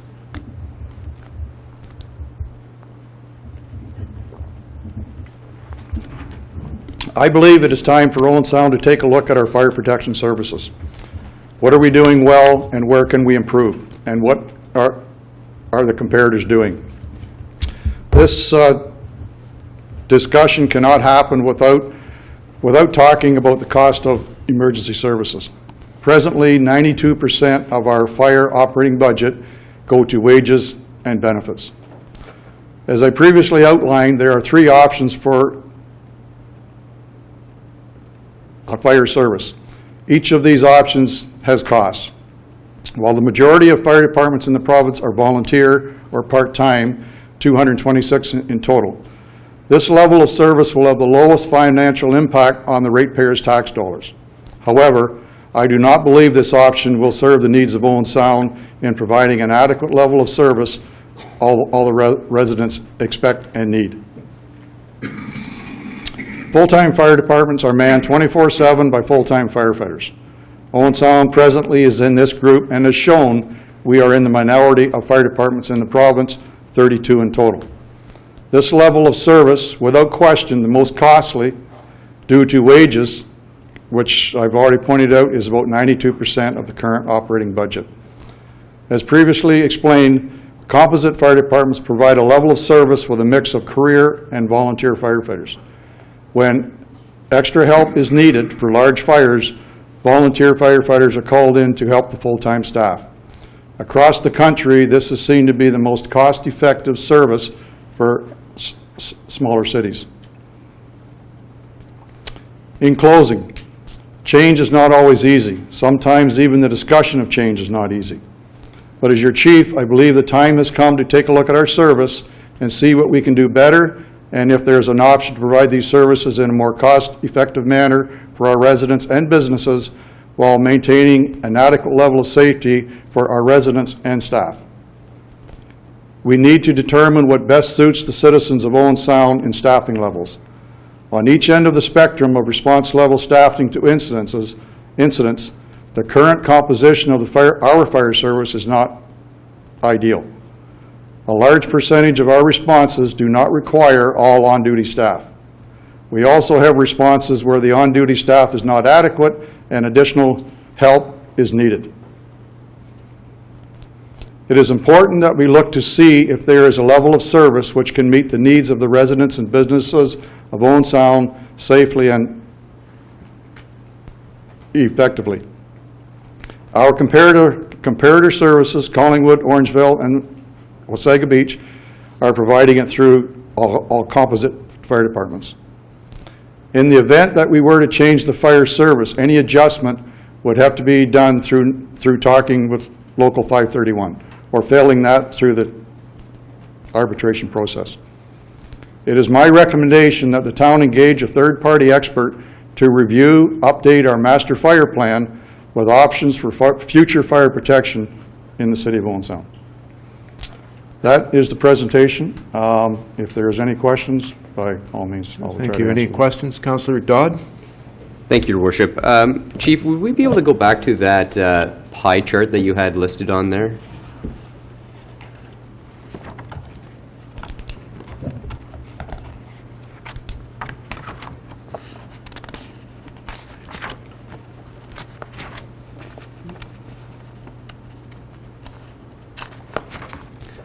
I know in the past, and while Brianna's getting to that chart, I know in the past you've given the description of what the total usage of time or number of hours are used while on duty. As you can see in this chart, it notes 3% is actually on duty staff on emergency calls. Can you give just a brief or a refresher on what is done with the other 97%?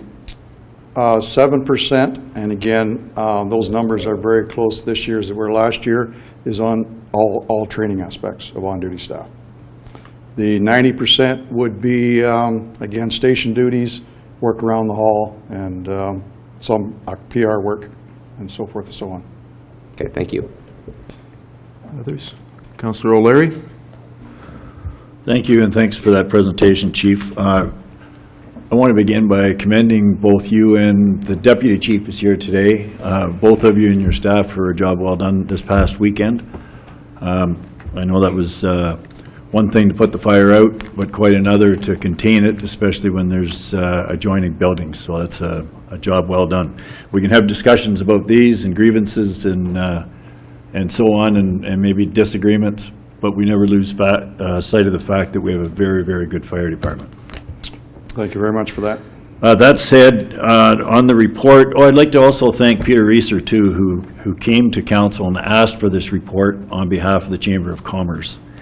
And I wanted to begin with just a comment. There was one set of numbers here that kind of jumped out at me. There's 449 fire departments in the province of Ontario, and 32 of them are full-time, and we're among that 32. And there's got to be more than a handful, I would think, in Toronto alone, but we're certainly in the minority, that's for sure. So I wanted to ask you, one of our comparators, Orangeville, presently they are moving to 20 full-time firefighters responding out of one station. So they're already a composite fire department. Can you just go into detail on that? Orangeville right now, again, they operate out of one station. They have 12 full-time firefighters and 32 to 36 volunteers. They man their station from, I believe, 6 in the morning to 6 o'clock at night with the 12 full-time firefighters. After 6 o'clock at night, there's nobody in the station, and the volunteers come back in when they're called in and then leave the station to go to the calls. They are in the process. They've got the okay from council to hire 8 more firefighters. They will be moving up to 20 full-time firefighters, backed up by 32 volunteers. Their plan is to go to 4 shifts of 5 with a minimum staffing of 4 and man the station 24/7. That means a call comes in at 8 o'clock at night, staff will be in the station, the trucks are out the door in probably 90 seconds. They need additional resources, the volunteer staff will be called back in to help. Now, and I should add to that, the per capita tax, we are anticipating with rough numbers as to what the 8 additional firefighters to come up with that $159. So that is our estimate at what we think it's going to be. So. Okay, and when you're talking about our department, you're referring to us as a composite. So can you again, explain that? To give you a bit of history, we are, again, very unique to the province of Ontario. If I go back to 1983, there was talk at that time of going composite and hiring volunteer firefighters. And what we did at the time, we put our full-time staff on call. Hence, we have 5 firefighters on duty and 5 on pager. So in essence, we are backfilling our on-duty staff, not with volunteer firefighters, but with our own full-time staff. And again, so at this time, we have 5 on duty. We can pretty well guarantee 5 coming back in on call. And if anything that we need beyond that is a third alarm, trying to get off-duty staff and mutual aid. Okay, thank you, Chief. And Your Worship, I have 2 questions for City Manager. Mr. Ritchie, why hire a consultant? Why not do this within? Through you, Your Worship, certainly we have, I believe, terrific fire experience in our chief and our deputy chief, I believe 60 years or more in the service. I value their opinion. I trust it completely. I will say in this particular case, for the benefit of the citizens as well as our firefighters, I think we need to ensure that we have independent, unbiased, third opinion on what's the best service for the citizens of Owen Sound. I might also add, if it should indicate that we are looking at something other than a full-time service, we would certainly hope to be able to negotiate that with our fire association. If not, as the chief has said, we may have to arbitrate it, and that report would certainly help us through that process. So there is a path to a composite department without losing jobs in our own department? Through you, Your Worship, certainly this council, I believe, has always taken the long view on issues related to the benefit of our citizens. We've done that with our OPP costing. Certainly the police board is committed to finding savings in the long term for the citizens to have a payback on that service. I think council would have the same opinion with our fire service. There could be a long view where the chief and I, with the association working with us, could find a long view to make sure that all the officers who are there today could see their career here, and we could work through it, I'll say, through attrition, Your Worship. Again, I'm saying I believe council would look to the long view to get to the goal that's best for the citizens. Right. So, just to be clear though, if that's the route, and I think at least that's my number one question, is I'd certainly don't want to see anyone lose their job. But if they don't cooperate and they're not having that discussion, then our only option is to go to arbitration, which is, you know, you either win or you lose. If you win, then you're laying people off, or in this case, probably 7 or 8 off if we're going to composite. Through Your Worship, I'd certainly wait to get the independent report, but I think your process is correct. The chief and I, and certainly the deputy, I think would certainly be more than willing to talk to the association to see if that's what the report advises is fit for the City of Owen Sound, a composite force, to get there without any layoffs, but through attrition. Right. If we have to go to arbitration, certainly that would be, should council win an arbitration, council's decision at that time, how they got there. All right. Thanks, and thank you, Chief. That's a great presentation. I know you put a lot of work into that. Thanks. Others? Councillor Lemon?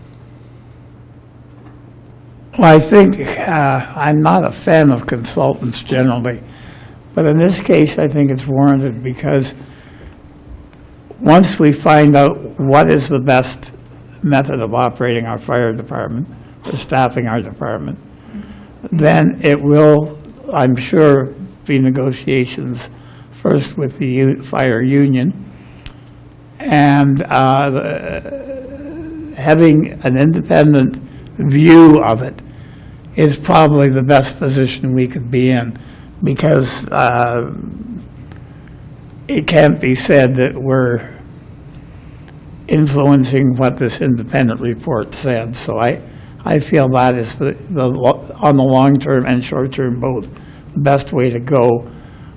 It's an investment in the future economics of Owen Sound. Thank you. Councillor Gregg? Thanks, Mayor Body.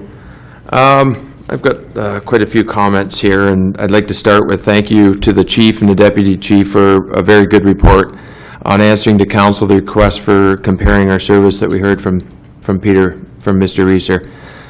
It's not easy to do it in the public light like you are asked to do it, and let's contrast that with Campbell's Soup last week that gets to do it behind closed doors and in privacy, and then just shed the bad news to their workforce. So I commend you for the light in which you bring this tough information forward. For 3 years, this council has recognized the impact of fire protection on the taxpayer in our community. And at the same time, our community has received great service from our fire department. One of the biggest challenges I think this council has seen has been the actions of, I will use a more polite term than drug addicts, so individuals, and the terrific chaos and interruption to people's lives that's occurred during our term of council. So we've had great service from the fire department, hands down. Everyone would second that. For me, the options are very easy to separate. A volunteer department in Owen Sound does not provide an acceptable service level considering our buildings and residents. That's a no-brainer the way I see it. Nor is our current full-time department responsive to the affordability of the service on our residents and to our community. I believe it's in 2014 that 24 of our 29 firefighters earned greater than $100,000, and that's just not recognizing the median household income in our community and what we can afford. I think back 3 years ago as council candidates, we were all asked this question. It was posed in various media outlets, to the Sun-Times, by the Owen Sound Hub, Grey Bruce Business Journal, as well as all candidates' meetings. And I had a good time this weekend reviewing our responses and what we told the taxpayers we would do, and our thoughts on a fire department moving forward and what it should look like. I know the deputy mayor, missing tonight, stated on the Owen Sound Hub that she supports a composite model in her campaign. She's not here to comment on that, but I was able to pick that right off the internet. It's right there, it's public comment. Even I read one comment from one of our firefighters, who's a really good guy, that one could read into if their assistance in achieving a composite department, if we could do it, then the comment was, but I think that, let's see, it's just another waste of money for an outside report. The city and chief would have brought in a full composite model long ago if it truly was a cost savings. That might be something I can read into, that there is, they're agreeable to making this work for the taxpayer. And I've got attrition wrote down as that's the most desirable way you would always go about achieving an outcome like this. Some people would say that their higher property taxes would result from a composite fire department. I'd say that's not true. A lot of the overall grade, and the chief has guided me in the past on how good our equipment is, how good our apparatus is. That is 40% of the overall grade that underwriters utilize in scoring. Water flow rates would not be interrupted with a change to composite service. That's 30% of the overall fire prevention. We've got excellent fire prevention at the fire hall now. Emergency communications, it's the other 10%, we're still covered. So we're not going to see a dramatic increase to property taxes like some people would say by lessening ourselves from full-time to composite. So I do not need, nor would I support wasting more dollars to come to a conclusion which I already know, and I stated to the public 3 years ago in trying to be elected. I support a composite fire department. It would be one like we see utilized by Collingwood, by Orangeville, by Wasaga Beach, backed up by the volunteers.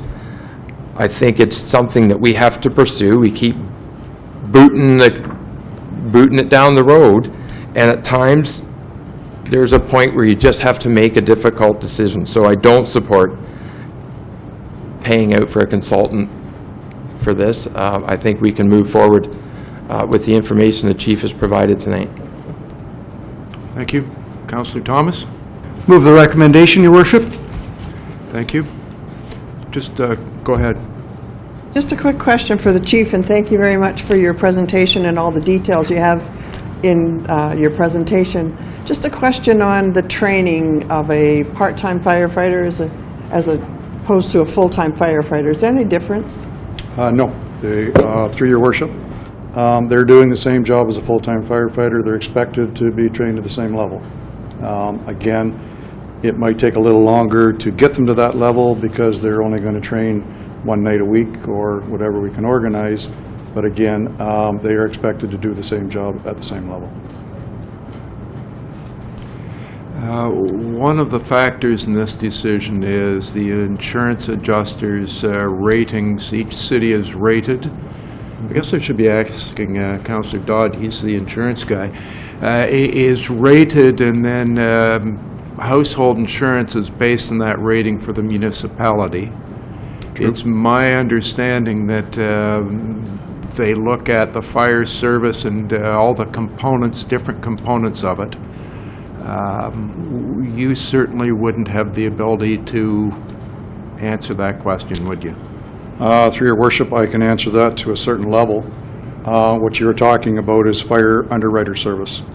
And they would come into the municipality and they take a look at a list of things that could be 200 items that they look at, and that's water supply that was mentioned. That's the type of buildings, the type of residences in the city of Owen Sound. And again, there's a whole list. What I have done, and again, I do not have anything in writing to approve this, but I have contacted insurance companies and asked what would the cost of fire coverage be to a house based in Owen Sound with full-time coverage as compared to one, say, out in Georgian Bluffs. And their main priority is how close it is to a hydrant and how close it is to a fire department. For as far as residential, there was absolutely no comment as to is the fire department full-time, volunteer, composite, or what is it? It is how close it is to a hydrant and how close it is to a fire department. That's residential. When you get into the business side of things, I'm not able to comment on that right now. I am looking into it. But at some point, that's one of those things we're going to need in a report, so we're darn sure that we're not tripping people's insurance up to save a nickel here and spend a dime there. It's sort of my... Very true, yes. Yeah, great, thank you. And I should comment, that will be no different here than Collingwood or Orangeville or Wasaga Beach. Similar, yes. Okay, thank you. Any other questions? Councillor Gregg? Recorded vote, please. Good, thank you.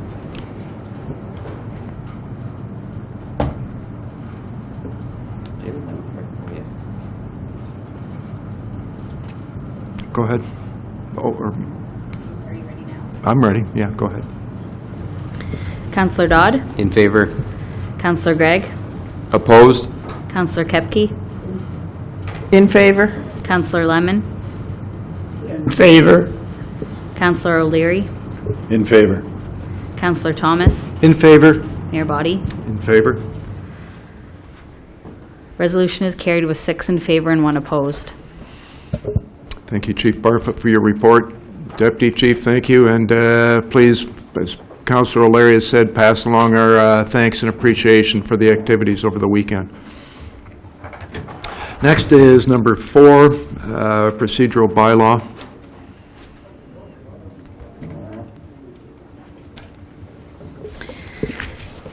Through your worship, the Municipal Act requires that municipalities have a bylaw that governs the calling, place, and proceedings of meetings. A new procedural bylaw was drafted and reviewed by clerk staff, directors, and the city manager. After that, the Corporate Services Committee reviewed the draft bylaw, and then a public meeting was held to receive feedback. No comments were received from the public at the meeting or throughout the process. The changes requested by council have been made, which include having the closed meeting exceptions listed in the bylaw, repetitious deputations and presentations require the approval of the mayor and city manager, and public question period is not limited to matters on the agenda. Staff have recommended 2 additional changes, which are that a person speaking during a public meeting provide their name and the municipality in which they reside, and Part 14 has been crafted to apply to local boards and committees so that it is easier for board administrators to use. The recommendation in this report is to have staff bring forward the procedural bylaw for approval in the form attached to the report. Good, thank you. Councillor Gregg? I'd move that report, the recommendation within. Okay, any further discussion? Call the question, all in favor? That is carried. Number 5 is Ms. Coulter with regard to to the sale of property. Thank you, Worship. This is a property on the west side of 16th Avenue East in the city's industrial park, and really pleased to report this is our 3rd land sale recently. So the 8th Street Reservoir, the property on 18th Avenue, our long-term lease on the CP station, and now the property that's before you tonight. Our land sale bylaw does prescribe a certain process be followed in the sale of land, so this report really reports on the compliance with that bylaw. So we did provide notice regarding our intention to declare the land surplus. In November, we had a public meeting. Lands were declared surplus by bylaw in January. A survey is available for the lands, and the lands were listed at a sale price of around $30,000 an acre, or $146,000. At its closed meeting, both on November 20th and January 15th, Council had provided direction with respect to an offer from Lincoln Park Holdings. You had provided direction to staff. So key in the offer are the property's 4.87 acres. The sale price is $146,000, which is the listing price. Important is a 24-month buyback if there's no building permit. The property closes on April 30th. So, Your Worship, the recommendation is, in consideration of the report, that Council would approve a bylaw to authorize the Mayor and Clerk to execute all documents to finalize this sale. Good, thank you. Councillor Kepke? Thank you, Your Worship. I'd be happy to move that recommendation. Okay, thank you. Any questions? Seeing none, all in favor? That is carried. Number 6, Mr. Ritchie that's doing that, the alternate city emergency management. I am, Your Worship. Thank you. I'll be stepping in for Heidi Yennon, our alternate emergency management supervisor. The recommendation is that in consideration of staff report CR 18-007, respecting the City of Owen Sound Emergency Management Update, City Council accepts the report to approve a bylaw approving the 2018 Emergency Management Program and the updated emergency plan, approve the City of Owen Sound's Emergency Management Program for 2018, and approve the annual update and revision of the City of Owen Sound's emergency plan. The Office of the Ontario Fire Marshal and Emergency Management requires, through the Emergency Management and Civil Protection Act, that municipalities across the province complete a number of requirements to ensure they are ready for an emergency in their community. And I will tell you, Ms. Yennon has done a terrific job of keeping us updated. I believe passing this recommendation will certainly comply with those regulations. I would direct Council to Schedule B, which will detail for you the activities we will undertake in 2018 to make sure that this council, your staff, is well prepared for any emergencies that may come our way. Thank you. Councillor O'Leary? I'll move that recommendation, Your Worship. Any discussion? All in favor? That is carried. Number 7. Through Your Worship, as of January 1st, changes to the Municipal Act allow a municipality to appoint an alternate member to the upper tier council if they wish to do so. Only one alternate can be appointed, and it must be for the term of council. The County of Grey has created an alternate member policy, which I have attached to the report. It describes notice requirements, compensation, voting, orientation, meeting preparation, declaration of office, closed meetings, electronics, and communication. At this point, there is no cost to appointing a member to County Council, as the county will be paying the individual. Some reasons why Council might wish to appoint an alternate could be that it ensures a level playing field when voting, and the alternate will gain additional experience. Some disadvantages of appointing an alternate could be the additional workload of the member and an increased cost to the county and potentially the city. If Council would like to appoint an individual for the remainder of this term, I suggest that the Mayor accept nominations for this position, which are then voted on. Once an individual has been selected, Council pass a motion to direct staff to bring forward a bylaw to appoint the selected member with a term ending November 30th, 2018. If Council is interested in appointing an alternate member of County Council, I believe it would be beneficial to have a policy on how future members are selected.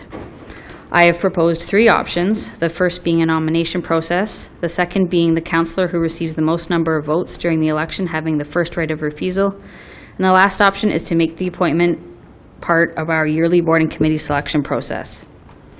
Staff are looking for direction on whether Council would like to implement a policy for the appointment of an alternate, and if so, which type of process Council would like to follow. Any draft policy created would be brought forward to Council for final approval. Thank you. So probably if there is going to be any motions, you'd probably want two on sort of the one and the two. Councillor Kepke? Thank you. Thank you, Your Worship, and thank you to the clerk for bringing this forward. I had requested this report. And mainly because of the weighted voting at the county level, so I'm happy to see the choices, and I'm happy to move the recommendations with the second option one being the second part of the motion. Okay, you just lost me. Do you want to move? I'm moving the recommendation and then the option to be chosen on future selections as option one. Okay, which is nominations Yes. to be presented at open council. Yes. To be voted on by bylaw, with a bylaw to be brought. Yes. Okay, does that make sense? I was hoping to separate it so basically if Councillor Kepke wishes, she would just be moving the second part of that motion to, we implement a policy for future appointments, and it would be through option one. And then the next resolution would be the appointment of a member for the rest of this term. That's fine.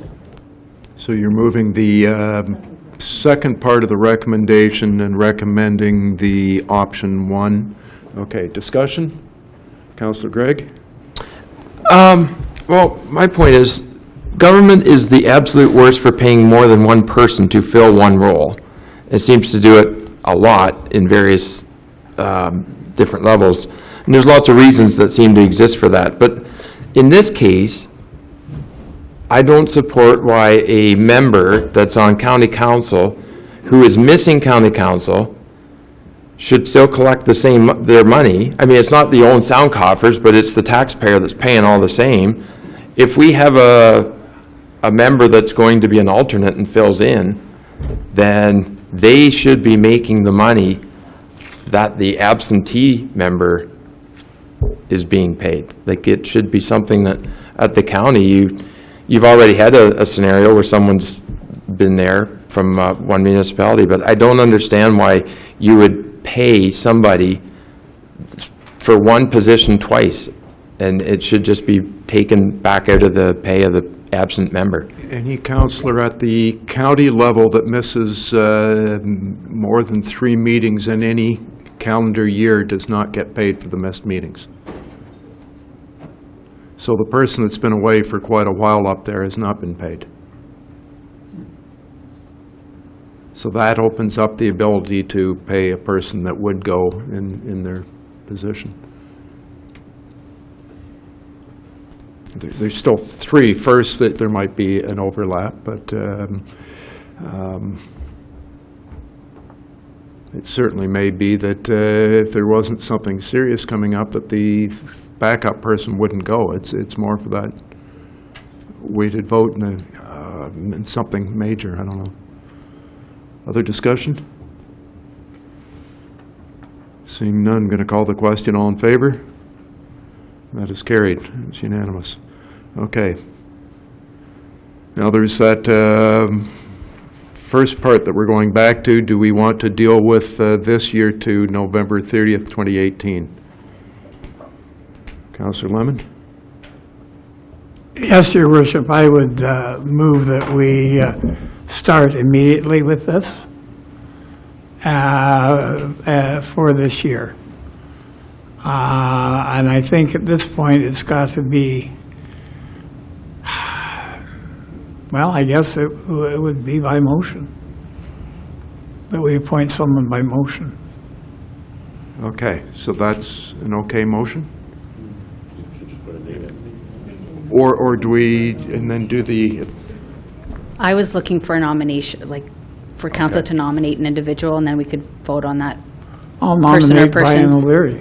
okay, thank you. Councillor O'Leary. So does that work? Yeah, he's going to nominate Councillor O'Leary. Okay, others? Other nominations? Councillor McManaman? Does Councillor O'Leary agree to let his name stand? Oh, that might be a good question. Thank you very much for Oh, doing don't my give him a job. choice. Yes, I do. Others?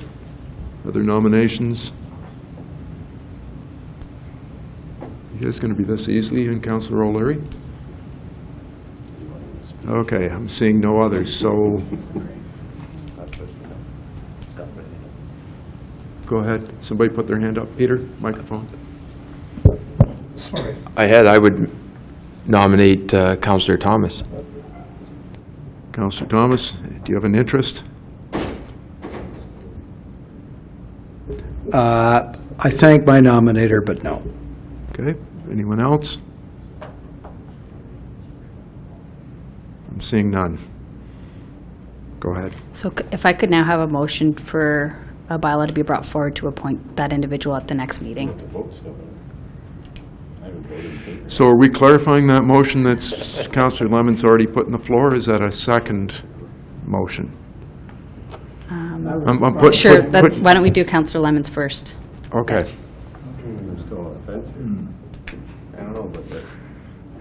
So I'm going to call Councillor Lemon's motion. All in favor? That is carried. I would make a subsequent motion that staff be directed to bring back a bylaw making the appointment. So Councillor O'Leary's Councillor Lemon's subsequent motion is to bring back a bylaw appointing Councillor O'Leary, correct? Now, all in favor? That is carried. Thanks. We have to call him alternate county councilor O'Leary now. Right. No. Well, he's into the old alternate lifestyle. We're glad the microphone's off. 11B is the consent agenda. Through your worship, on the consent agenda this evening is minutes for receipt from the Owen Sound Municipal Nonprofit Housing Corporation, Owen Sound Housing Company, and Police Services Board. And there's correspondence received, which is presented for the information of council. A full listing is available at 11B4. Good, thank you. Councillor O'Leary, do you have that one? I do. Moved by myself, the City Council receives items 11B1 to 11B4 on the consent agenda dated January 29th, 2018. Sorry, seconded by? Oh, it's not needed. Okay, that's why. So all in favor? That's carried. I'm going to go back to 1 and 2 on this list, which is municipal housing. Councillor Lemon, anything to report for?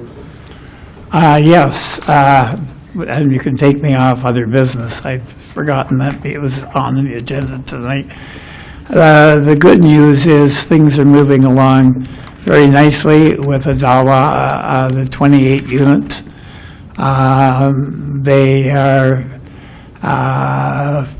drywalling, insulating, wiring, plumbing, it's all happening.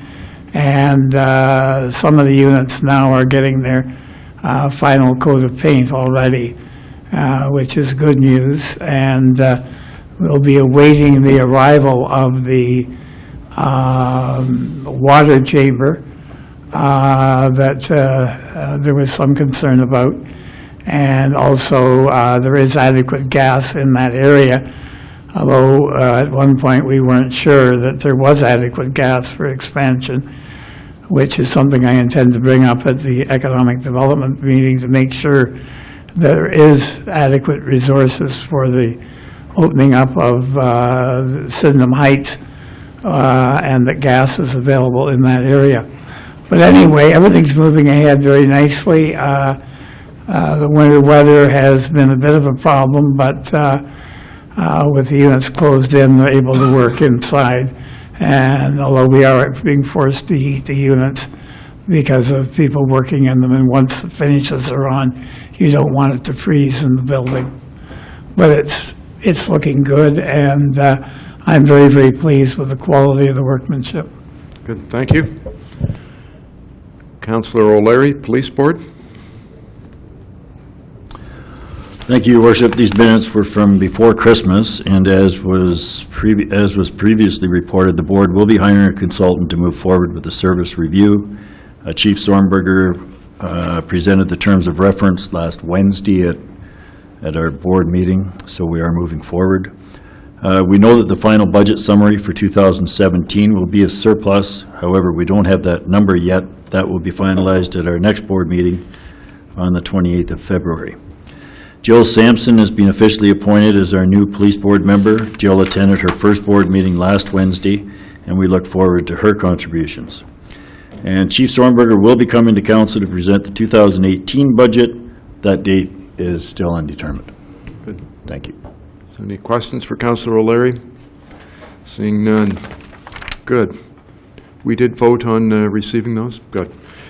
So we're down to 11C, minutes of boards and committees for approval, and we're starting off back to you, Councillor O'Leary, with City Hall. Thank you, Your Worship. Progress report. Structural steel, the focus right now is on the east and west additions. Masonry focuses on exterior window, wall fill-ins and repairs. Interior block walls, elevator shaft from basement to the underside of slab on level 2. Windows east and west are installed. Interior prep for insulation, and the insulation around the windows will be finished this week. Concrete, the base coat in the crawl space was poured on Friday. Kristen Schreider has now arranged for weekly meetings with a focus on schedule, so moving forward, we will have weekly schedule updates. Also providing a list of, we talked about getting local people working at the job site, and I just made a list of some of the people that are local that are working there. Owen King, concrete cutting. DJ Pete Roofing, Grey Bruce Coatings and Insulations, Roy Marr Construction, CRS, both Sutherland's and Miller's Concrete, Bram Electric, and Lumber Mart, Sauble Beach. We use local labor unions for drywall, carpentry, and other trades as well. Finally, there are about 10 to 12 areas where mock-ups on the brick were done to find the best match. These areas will be moved now that the matching is complete, if you're wondering what that mess looks like. Just setting the record straight, it's not very often, I don't mean to criticize the media. Oh, you are paying attention. But I think it was misreported a week ago talking about the $50,000 delivery of chairs. And that $50,000 is actually the cost for the chairs, the transportation of the chairs, the assembly, and the installation. So I just wanted to make that clear. Also, I should never read Facebook, but I did notice that someone was complaining about the RFP with the furniture. When we approved $400,000 for the furniture, the people that are bidding on it already know that the number is $400,000.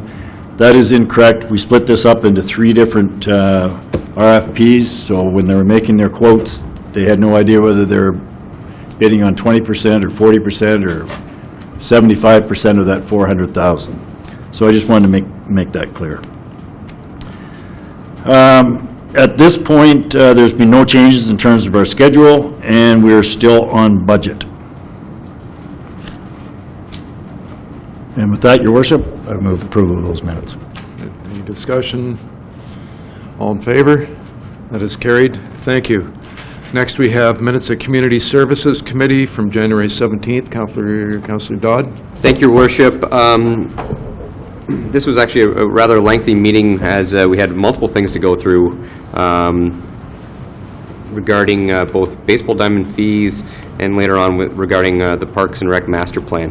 First of all, I just want to give some recognition. I'm not sure if Bob watches this or not, but Bob Garnett was a volunteer that we had in our multiple committees for about, multiple years, 12, 15 years.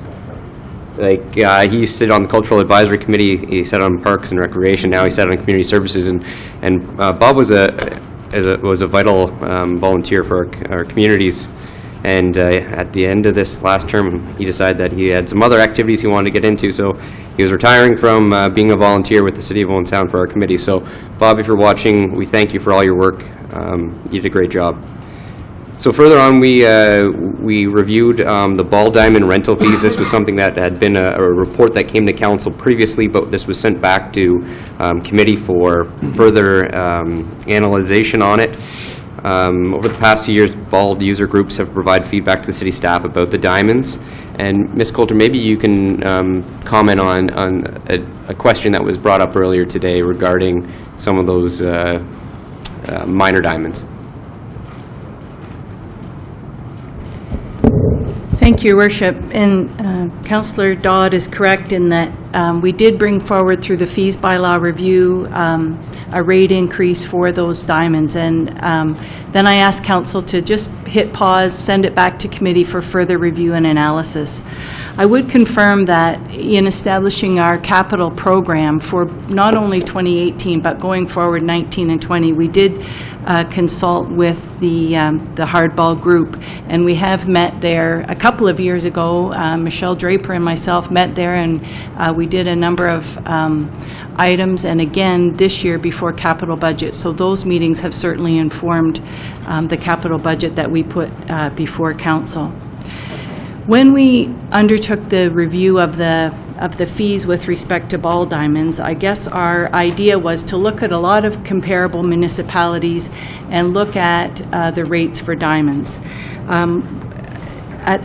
We found the average, and then we found that our ball diamond rental rates, particularly for Class A diamonds, were generally lower than our comparables. So we made the assumption that over a 3-year period, we would try to move our rates to the average rate. So in 2018, 19, and 20, we would have a 3-year phase-in of those increases, so no group would be struck too hard in any one year. I would note that our ball diamond revenue is anticipated to increase by about $8,000.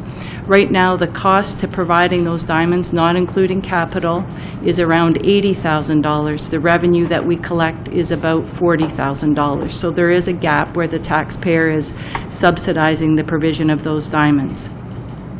So with the 3-year phase-in and going to an hour-and-a-half block, but you can rent an hour, you can rent 2 hours, but our comparators usually rent an hour and a half. A game for youth for an hour and a half is $30.47, and a practice would be $10.61 for an hour and a half.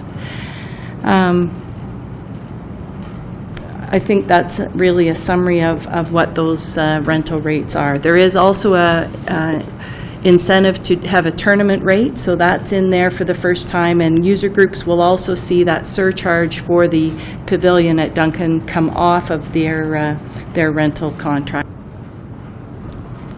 Do you want to break in now, or do you want to wait? Go ahead. Yeah, just on the quick point there, your question that was raised earlier about safety concerns. I've been on that committee for a long time, and I had never heard safety concerns about any park that are dealt with extremely seriously. So the concerns that were raised, can we reach out to that group and just find out specifically, there's nails sticking out of benches, then that needs to be fixed immediately. That's not a capital program, that's well beyond that. So I don't know if we need a report back to committee, or just if you could talk to that group, find out exactly what the issues are, and I guess and report back to committee on what's taken place, if that's okay. Thank you. Councillor Lemon? Yeah, there was another thing they mentioned, the condition of the diamonds themselves, that they're not in the best of condition. And I've heard that complaint from a number of people, that the kids' ball diamonds are something less than they should be. Have we done any look at that? When the rates are going up, you would think the ball diamonds would be improving. Through your worship, there will be both operational and capital improvements. So in terms of aerating, dragging diamonds, rolling diamonds, so there'll be lots of improvements. The lip around the infield was all removed last fall, fencing improvements. So lots of improvements planned, both from a diamond maintenance as well as a capital item for 2018. Do you want to, who's going here? Go ahead. Do you want to respond to that, Councillor Dodd? I was going to continue on with the report, but if others want to continue on. I think we're stalled here for a minute. Because one of the things I was going to say is also, I hear your concerns, Councillor Lemon. I think with a lot of our staff reports that we have received are about some issues that are going to come up through our 5-year capital plan. There will be some other parks that are going to be taking a look at. I think this goes hand in hand further with our Parks and Rec master plan that we're going to be approving further on in this report. that would also be pertaining to some of these diamonds and some of the maybe what we're going to be doing with them. So. Okay, so we're going to focus on diamonds here for a second. Councillor McManaman, you weren't done? I was, but then Councillor Lemon, I do think it's extremely important to note that the rates that were charged were 30%, let's just use as an average, lower than our comparable communities. All of these rate increases, I don't want to give people the wrong impression that we're going to miraculously fix every single issue that's ever happened at a diamond. The rates were much lower than they should have been. That's the truth. They're being raised now over a 3-year period to at least get them to a level that's comparable with other communities. I don't want to leave the impression we took in $40,000 in revenue last year and spent $80,000. That's not a sustainable plan. We know we subsidize our parks, no one argues that, but it needs to be a bit more of a fairer number. So I don't want to leave the impression of there, because we kind of left it with the Duncan McClellan discussion, that we were making all these improvements, and that's why there was a rate increase. There's a rate increase because our numbers, the fees we charge are much too low. That's why there's a rate increase. So I'll leave it at that. So, sorry, that's part of the reason why there's a rate increase. I guess that's more accurate. Okay, that's the first time I've ever heard that it costs $80,000 a year for the youth ball diamonds? All diamonds. Oh, that's all ball diamonds. Okay, I'm going to have some further questions, but we don't need them tonight. Not tonight. Okay, thank you. Councillor Gregg.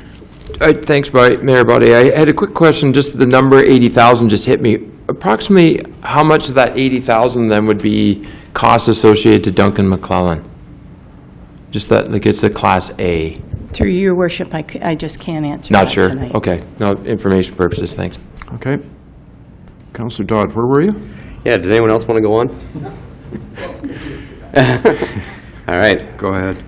Well, I'd like to thank Ms. Coulter for giving that explanation, because that's a lot of good information there, and both Councillor McManaman as well as setting the table straight that just because our fees have increased doesn't necessarily mean that those are just miraculously going to be fixing a lot of problems. We were charging a little bit less than what we should have in years past. We also looked at, once again, about our security that we're having at both the campground and private security that's going to be done at the campground in Kelso Beach. We discussed about the cultural awards nominees, which we should definitely be discussing here soon. And then finally, we got into our Parks and Rec Master Plan. And this one, I would like to move back again to Ms. Coulter. Ms. Coulter obviously is an expert in this, so I'd like her to give a little bit of a brief overview for members of council who didn't sit on the committee or who were unable to attend some of the public meetings, and as well as the public to get caught up on what's going on with the Parks and Rec Master Plan.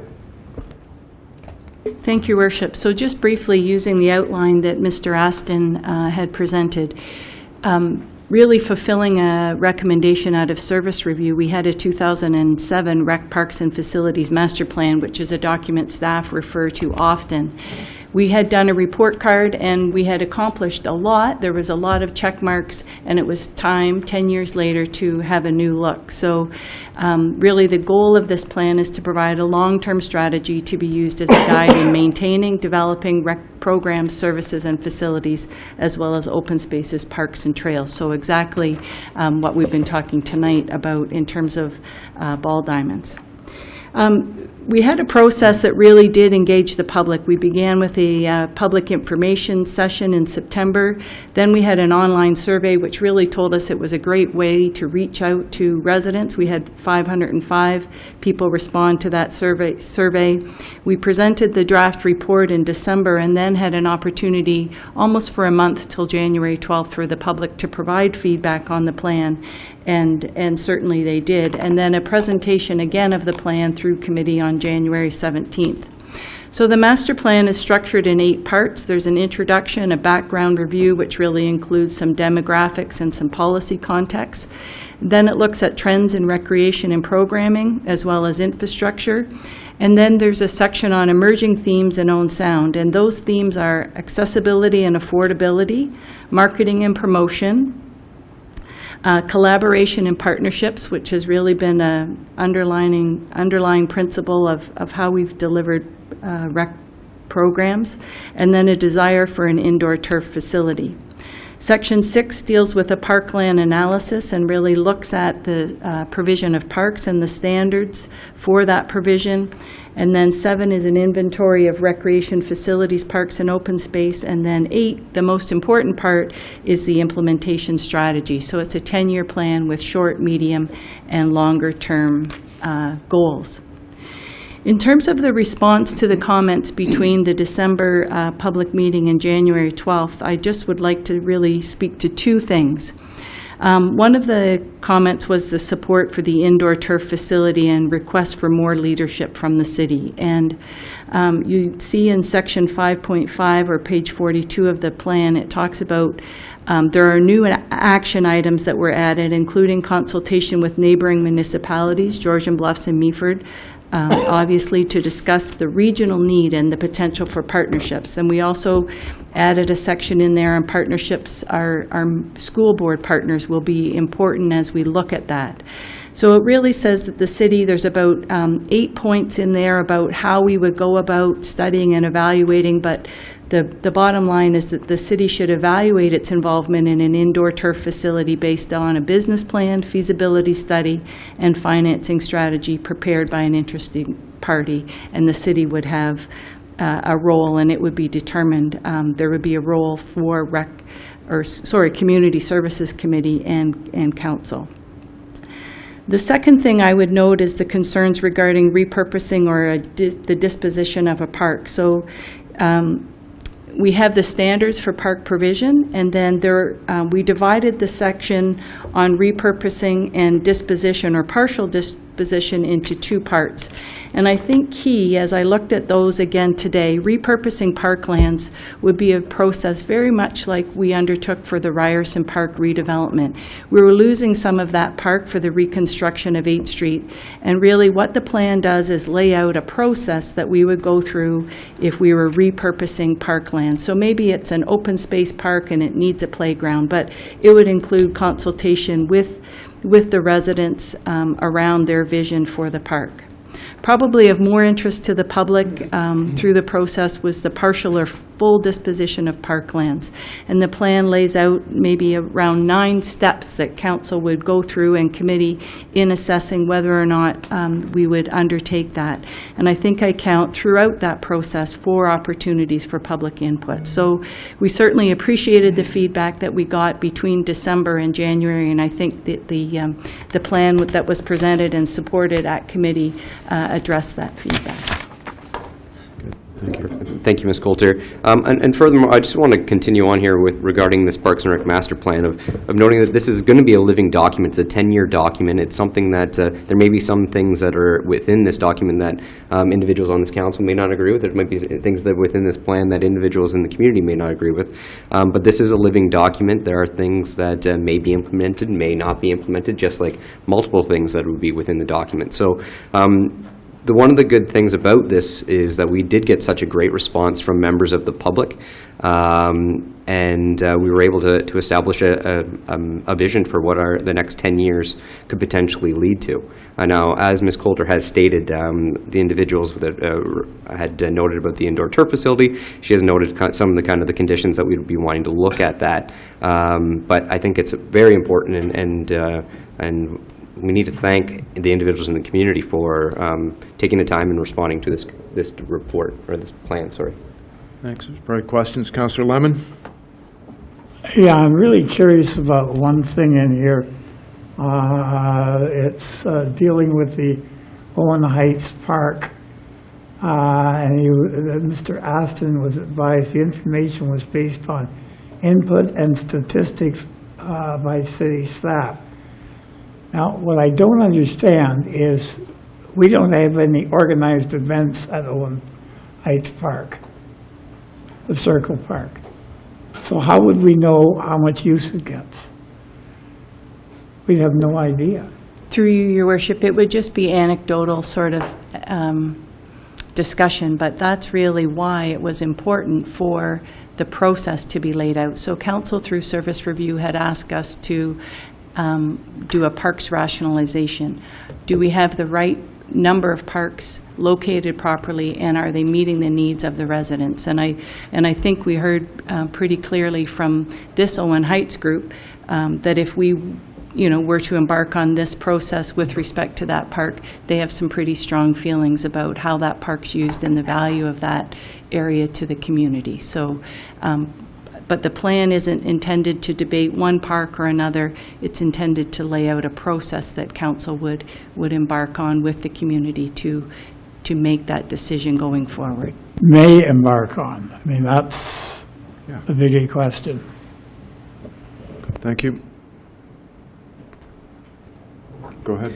Thank you, Worship. I think that's once again, I'll repeat myself, this is a document that is a living document that may or may not actually see fruition for some of these things that are listed within it. So I think one of the key parts is that we need to recognize is that our parks and our green space and our open spaces need to be adapted and changing to the times. We have facilities within the city that may not be meeting the requirements or the needs of our youth or actually our aging individuals. There's new parks that can be out there for mobility for seniors. There's new parks that can be more aged at youth, or that can be mixed in together. Do we need to have a new sport device on one of our green spaces that will meet a need that's not being currently done right now? So once again, I think it's a living document, just like we've seen in the past, that there's many opportunities that can come in the future, and this document is, like I said, 10 years, so it's going to outlive the term of our council. Thank you. And with that, I'd move approval of those minutes. thank you. Any further discussion? Going to call the question. All in favor? That is carried. Thank you. Councillor Gregg, you're next with operations. That'd be me, Your Worship. Oh, Engineering is working their way through Phase 3, which is the final phase of the 3rd Avenue East road construction. This segment starts at the wastewater treatment plant and continues to 18th Street East and includes the entire frontage of the Bayshore Community Center. This construction will include on-street parking lanes and sidewalks on both sides of the road. There is money in the 2018 budget for the planning and design portion, and the actual construction will be in 2019. Under the Ontario Municipal Commuter Cycling Program application, the committee decided to extend the bike path portion to the city's east side industrial park following the 18th Street and 20th Avenue road construction. The city will be tendering the project for construction later this year. Downtown snow removal, due to the high number of storefronts not complying to the clean sidewalk bylaw, the city manager has decided to send sidewalk plows through the downtown area during the overnight hours and Sundays. One pass. The merchants are still required to maintain their sidewalks, so this acts as a minimal measure to allow pedestrians clear access between stores. Bylaw will continue to fine merchants that do not clear the remainder of the sidewalk. We had a deputation from a resident that lives on 9th Avenue East. He has concerns about large, heavy trucks traveling on 9th Avenue East between 16th Street and 20th Street. There are lots of children and seniors in the area, and there are no sidewalks. Manager of Engineering explained that this area is in the forecast for reconstruction, and his concerns of the residents of the concern of the resident will be addressed during the planning portion of the reconstruction.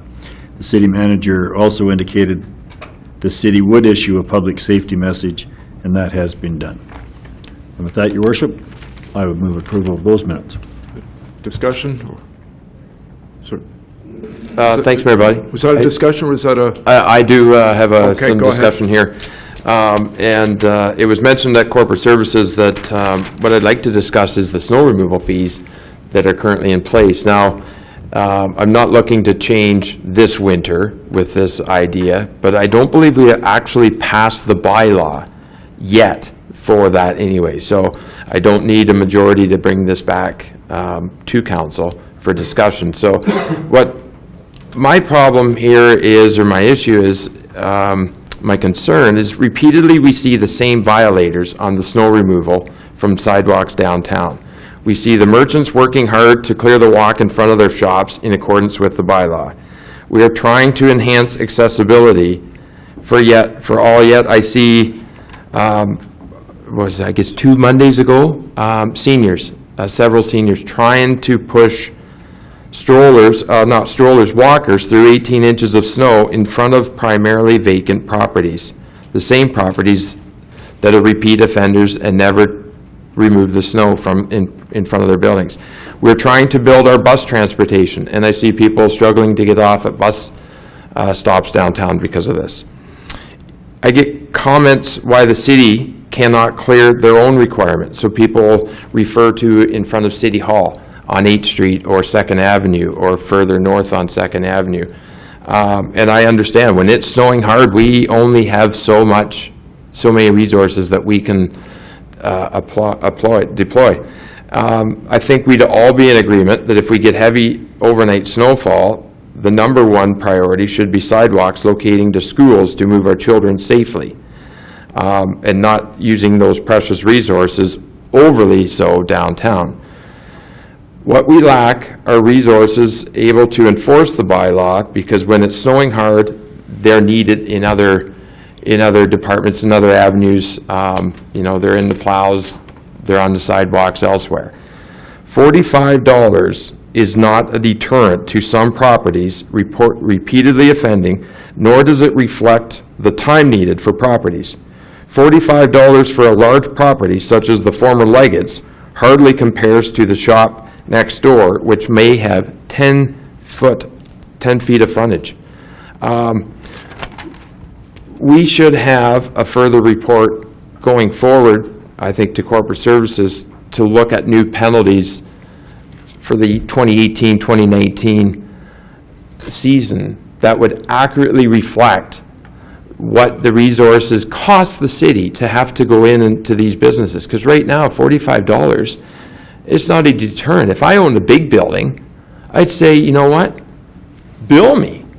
You're cheaper than the private sector.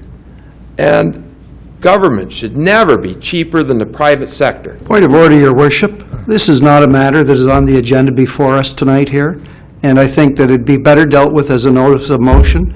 Not commenting on what you're saying, but this is not before us, the issue of fees for the downtown snow removal, and I think that it'd be best dealt with as a notice of motion.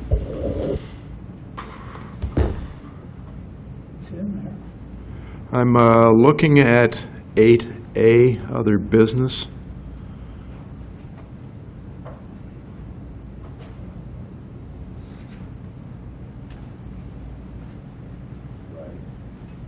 No, you're right, that's the snowplow going through with one. The fees are not in these numbers, nor are they on the agenda. I'm talking about plowing the street. No, okay. Just, Your Worship, I don't disagree with what the councillor is saying. I do see the point of this isn't, perhaps if next meeting had more information on this, because I don't disagree necessarily with what you're saying. It sounds like a good idea, but it's hard to know that with just snap decision here tonight, so anyway. Just to Councillor Gregg's fairness, he raised it at the corporate committee the other day, and we knew we had been through, I was sure we had been through the discussion before, thought we had discussed it and voted on the rate at council, and therefore suggested that it needed to come back to council, so that's why he's doing it. Have we passed that rate? To Your Worship, you've directed staff to bring forward the bylaw, which will be coming forward, is scheduled to come forward at the next meeting.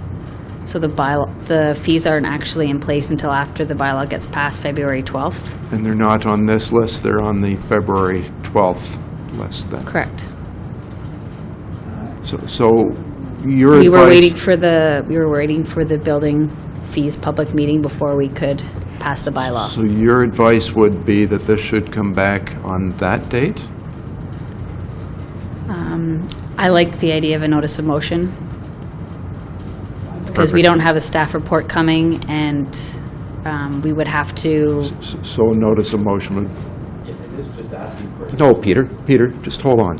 And it's just asking for a subsequent report anyway. I'm not asking for a change to the current rates and fees. It's just a request that I think we should have a subsequent report come back to corporate services late spring, early summer, whenever. Okay, so maybe what we'll do is we'll get through these minutes, and then I'll go back to you, and you can bring a motion for a report if that's whatever else. Councillor Kepke, you've got a different opinion. I believe the minutes were finished being reviewed, right? And you were asking for a motion, you put a motion on the floor. However, if we're talking about something on February the 12th regarding these fees, I'd certainly like to know the background. So, okay, thanks. Hold on, we're getting confused. Go ahead. Sorry, the fees have been set already for the 2018 year, which are in the bylaw, which is scheduled to come forward at the next meeting. But if council's wishes to review those fees, we could review them and amend the bylaw at a later date if need be. Yeah, because you're talking about next year anyways. Could, Your Worship. Certainly, the councillor did discuss this with corporate services. I was at that meeting, and staff are more than prepared to look at those. We haven't looked at them in a while, and certainly perhaps amend them in the fall for the next season. But I think we see this through. Report, certainly leaves us not lots of time to next fall. Staff are more than prepared to look at that, and Councillor Gregg did mention this to corporate services. Okay, so if I may, I'm going to go back to Councillor O'Leary's different question? Okay, go ahead. Two questions, I guess they're both to the city manager. The issue that the gentleman raised about truck traffic on 9th Avenue East, heavy truck traffic, am I correct in saying the 9th Avenue East roadway reconstruction is some ways in the future? It's not in an immediate plan. That's my understanding as well, Your Worship. So just to his point, that road is, if we could look at if staff could come back to operations looking at the truck route, there's no reason at all that they have to go down 9th Avenue East. They could go out along the bypass out by the compost site. And I just wonder because if this road's not going to be rebuilt in the short term, and we're going to keep pounding trucks on it all the time, we may want to try and look at an alternative to save that road as best we can. So could staff come back to committee and just look at, is there an alternative to using 9th Avenue East as a truck route? Because I believe there is, but that's just... Staff have already had some discussions around that, Your Worship, and I'm sure the committee will be hearing of that shortly. Okay, perfect. And my other question was around these bike lanes. Is that... Transcontinental had raised issues about this 18th Street and 20th Avenue, those unopened roads that are constructed? This should assist some of Transcontinental's concerns. We're certainly believing it will, yes. Great, thank you. Those are my questions. Okay, I'm going to call the question. All in favor? Approval of those minutes? Carried. Now, given that you're looking at 2018, 2019, there isn't a rush to have a motion tonight then? No. Okay. Thank you. So we have down to 11D, minutes of closed meetings for approval. Moved by myself that closed session minutes from the following meetings as printed be adopted. City Council closed session meeting held on January 15th, 2018, and Community Services Committee closed session meeting held on January 17th, 2018. All in favor? Those are carried. 11E is minutes of closed meeting for receipt. Moved by myself that the minutes from the Owen Sound Municipal Nonprofit Housing Corporation closed session meeting held on December 12th, 2017, as printed be received for information purposes. All in favor? It's carried. Other business, Mr. Ritchie. Thank you, Your Worship. Yesterday I received a letter from Christopher Mercanti, Manager of Community and Indigenous Relations, Corporate Affairs Division, Bruce Power. Mr. Mercanti writes, Bruce Power has applied to the Canadian Nuclear Safety Commission for a 10-year operating license renewal. The first time we've requested a license extension longer than 5 years. A 10-year license will allow us to proceed with our life extension program, which will see $13 billion invested into the site, allowing it to operate through 2064. We are hoping the City of Owen Sound would be willing to provide a letter of support And further, we were also hoping you would consider making an oral presentation to the CNSC during Part 2 of the hearing, which is May 30th and 31st in Kincardine. And I was wondering, Your Worship, if council may support that request. Councillor Lemon? Yes, Your Worship, I would make a motion that we send a letter of support on behalf of Bruce Power. And I think a presentation in Kincardine would be a very good idea. And I would make that we would, as part of the motion, that we would have a presentation. There's apparently a written motion that was, Oh, I didn't know that. it's on the, it's on the screen, Councillor Lemon, if you want to, Yeah, that in consideration, the verbal report dated January 29, 2018, the city manager supports Bruce Power's application to the Canadian Nuclear Safety Commission for a 10-year operating license, direct staff to provide a letter of support to the Canadian Nuclear Commission and the operating license renewal, and authorize the city manager to make a presentation supporting the operating license renewal to the Canadian Nuclear Safety Association. good, thank you. All in favor? And that is carried. That was a good recommendation. Councillor, yeah, well done, well thought out, Councillor Lemon. Councillor Kepke, I think you've got 2 items. I do, Your Worship, thank you. The Grace Alba Conservation Authority recently held their AGM on Wednesday, January 24th, and a couple of interesting things at that AGM. One, they had a speaker at this one, Peter Middleton. He talked about where we walk our lands in trust, meaning that the lands we walk on that are public lands are conservation lands, and they're held in trust by the Conservation Authority. His topic was Anthropocene, and I hope I said that correctly, which means the impacts of change on the ecosystem by humans. The topics covered were flood control, lake levels, invasive species, forest management, endangered species, and conservation recreation areas. So lots to be learned by Mr. Middleton, and he certainly is a great speaker. I would recommend him anytime to anyone wanting to hear part of that topic. Another couple of highlights for the year was a new flyer brochure that was put out by the Conservation Authority, and it highlights 24 properties that are owned by the Conservation Authority, where they are, and things that you can do on those properties. So I have a few copies I'll pass along. I don't have enough for everyone.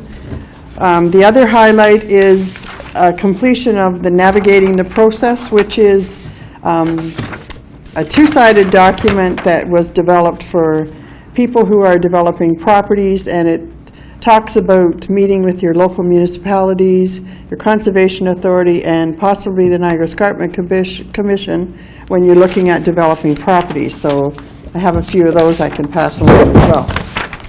Sorry, and the third interesting thing that happened is at that meeting is Dick Hibma has decided that he will no longer be chairing the Conservation Authority nor Conservation Ontario. Dick Hibma has been there since 1994, either as a councillor or as a city representative. And the last, so that's 23 years of his life given to Conservation Authority. The last 17 years, 12 of those being as chair of Conservation Ontario. So I think it would be most appropriate if a letter from the mayor was sent thanking him for his service to, as a city representative, to the Conservation Authority and Conservation Ontario. Yeah, no problem. Okay. My other item is the Elementary Teachers Federation of Ontario, and I attended on your behalf, Your Worship, this forum that was held. They had lots of group discussion going on regarding standardized testing, class sizes, specialist teachers, students with special needs, and equal opportunity and inclusion. And lots of good discussion. And they certainly wanted me to do a shout out, if possible, looking for volunteers to assist students with the reading program. So if you are listening and you're interested in doing that for students, just stop into any of the schools and offer your assistance to help students learn to read. So thank you. Good, thank you. Councillor Thomas. Thanks, Your Worship. I just have one item tonight. I wanted to just mention that there are 2 days left for the Labor Market Planning Board's Employer One survey. Now, for any employer within Grey and Bruce counties and further afield, the goal of the survey is to assess the current needs of employers in the area with regards to the workforce and provide training opportunities over the next while. So you can find that survey through the city's social media channels, or you can go directly to planningboard.ca and fill out the survey. But it's crucial as we move forward. We heard tonight in the presentation from Grey County Economic Development that it is tough to get properly trained employees, and the first step to getting those employees is to knowing what we need exactly. So I would again encourage all employers that have not yet participated to fill out the survey. Website again is? Planningboard.ca. Planningboard.ca. Or it can be accessed through the city's website and social channels. Good, thank you. Councillor Gregg. Thank you, everybody, and I recognize that it's getting late, so I'll be pretty brief with my comments from Roma. I haven't eaten dinner yet tonight either, could use a Snickers. But the conference, what's that? You've eaten Snickers? No, I could use a Snickers. You're not Snickers, yourself. oh, I'm and sorry. You're not yourself unless you've eaten a Snickers. But conference was in Toronto last Sunday to Tuesday, and some of the, of the many topics that were covered, some of the seminars I did sit in was, and it was referred to tonight when speaking about economic development in the county, but high-speed needs in rural communities. We are continually playing catch-up, and as we try to get to 1 gigabyte per second service or 3 gigabyte per second service, we're chasing the large urban areas driving terabytes per second. So it's quite a process. It's something that we need to continue to keep on our minds, treated as critical infrastructure moving forward. Even I was sitting there thinking, if we end up creating additional space at the Works Department, because we move engineering to the City Hall, I mean, is there infrastructure that we can work with and utilize those buildings as best we can on a go-forward basis? Another seminar was growing local food in the far north, or in food insecure environments. We're pretty fortunate in our community. We don't truly have food insecurity to the same extent that they do in the far north. We still have some choices that we can make in the grocery store for prices that are more reasonable than a $37 watermelon. We did sit in a seminar. Extremely big changes are coming in the Waste Free Ontario Act. We're starting just to see some of this now. We kind of have till 2023 going forward, and they'll be transitional as municipalities are able to move into new recycling programs. But there is a lot to be resolved in such an act yet. They don't even have the answers to how do you apply charges on so much of the products that we consume that are all imported. It's great to tax what's made in Ontario further, but it doesn't do a whole lot for the Ontario businesses who are competing against global importation into our province, even against other provinces. We're not competitive. So we will be watching big changes coming to our recycling programs. And also the impact on municipal property assessment, particularly focused on commercial properties in more rural communities. These values are usually based upon profit or income producing models, and we are trending very differently than large urban centers such as Toronto, where they're seeing the escalation in property values. Many rural communities and downtowns are not seeing those values increase. In fact, they're seeing the opposite. We're halfway through another municipal property assessment 4-year cycle. They're doing the work and evaluating these properties now, so we will start to see real-world results in 3 years when the new assessment roll, I guess, is sent out. And it's further validation, I guess, to enhancing buy local and support your local communities. Because at the end of the day, as those properties go down, you still need that same tax revenue. Someone is going to pay, and it may be the residential homeowners. So something also to keep your eye on. That was the Roma conference, and then I had a second item I just wanted to mention for further information tonight. I noticed south of the library there was a couple fairly big trees that have been cut down by hydro, I would presume. But we also have, it's on 2nd Avenue.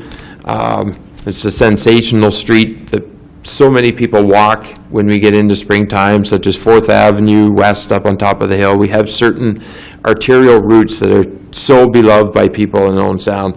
And yesterday, it hit me again. We've got a huge hardwood at 18th Street West and 5th Avenue, and it's woodpeckered hold. And I'm wondering, what kind of policy do we have as a city moving forward to be able to replace these trees? Because the last thing, as these trees are being cut down, the last thing that any resident wants is the barren streetscapes, and we seem to be quickly getting closer to that. Go ahead. Through you, Your Worship, we did do an inventory of all street trees in the right-of-way as well as the public areas in parks. Part of that inventory looked at the health of those trees, so they were inventoried. Anytime our staff does maintenance work, that is updated. It's in our electronic database. We are treating a number of trees that were identified as significant for the emerald ash borer to try to prevent and keep those trees that are precious in our community as well. We have restrictions, and it's not always received kindly by neighbors who are tired of a tree dropping leaves or material on their car or on their driveway, but we generally don't allow people to cut down trees in the municipal right-of-way or on municipal property. We do have a boulevard tree program and a tree replacement. We have an arborist who works on staff together with the park supervisor and manager, but there is also some legislation changing or coming through the Municipal Act that will require the city to have a policy on our urban forest and how we're maintaining that. Good, thank you. Subbing for Councillor Lemon, Councillor Dodd. Thank you, Your Worship. I realized that I didn't bring attention to the Cultural Awards Ceremony, that we won't have another council meeting prior to this event. It's the 9th Annual Cultural Awards Ceremony coming up on February 11th at 2 p.m. at the Bayshore. It is a free event. If you haven't been here, you need to come check it out. It's a great time. So once again, that's February 11th at 2 p.m. here at the Bayshore, the Bay Room, and it's a free event. Good, thank you. My quick list, county, we did an all-day training session with County Council with the new Integrity Commissioner, and that was a very interesting day. I spoke to Chamber of Commerce members to review our council's progress, what's going on in the next year. We opened the annual Scouts Winter Camp at Camp Out at Harrison Park this past Saturday, and I think it's over 50. It might be 54th, might be 56th. It's been around a long time. Friday, February 9th, the Chamber is presenting a breakfast up at the Quality Inn at 7 a.m. with Bruce Poweritz. James Skoniak will be speaking. Topic is economic impact for Owen Sound and Grey County, with Bruce Power being a big generator over the next number of years of jobs, et cetera, et cetera. If you're in business in Owen Sound, this is a really good breakfast to go to and hear what James has to say. And those are all my points. So, motion the committee rises. Moved by myself, that the committee rise and report. All in favor? That's carried into the formal session. Moved by myself, second by Councillor Thomas, that the action taken in Committee of the Whole in considering public meetings, deputations, public question period, matters arising from correspondence, reports, matters tabled, motions for which notice was previously given, and other business be confirmed by this council. And all in favor? That's carried. Notices of motion, any? Seeing none. No new business by resolution. Bylaws. Through your worship, the bylaws listed for approval on tonight's agenda include the confirmatory bylaw, a bylaw to adopt a revised emergency management program and emergency response plan, a bylaw to execute a service easement agreement with 2495421 Ontario Inc. for lands described as RP 16R10987 Part 1, a bylaw to appoint or amend terms of office for members and established boards and committees. Thank you. Go ahead. Moved by myself, second by Councillor Thomas, that bylaw numbers 2018-009, 010, 011, and 012 be passed and enacted. And all in favor? And that is carried. What time have you got there? 9:46. And so at 9:46, we've completed all the business for tonight, so we're adjourned. Thanks, everybody.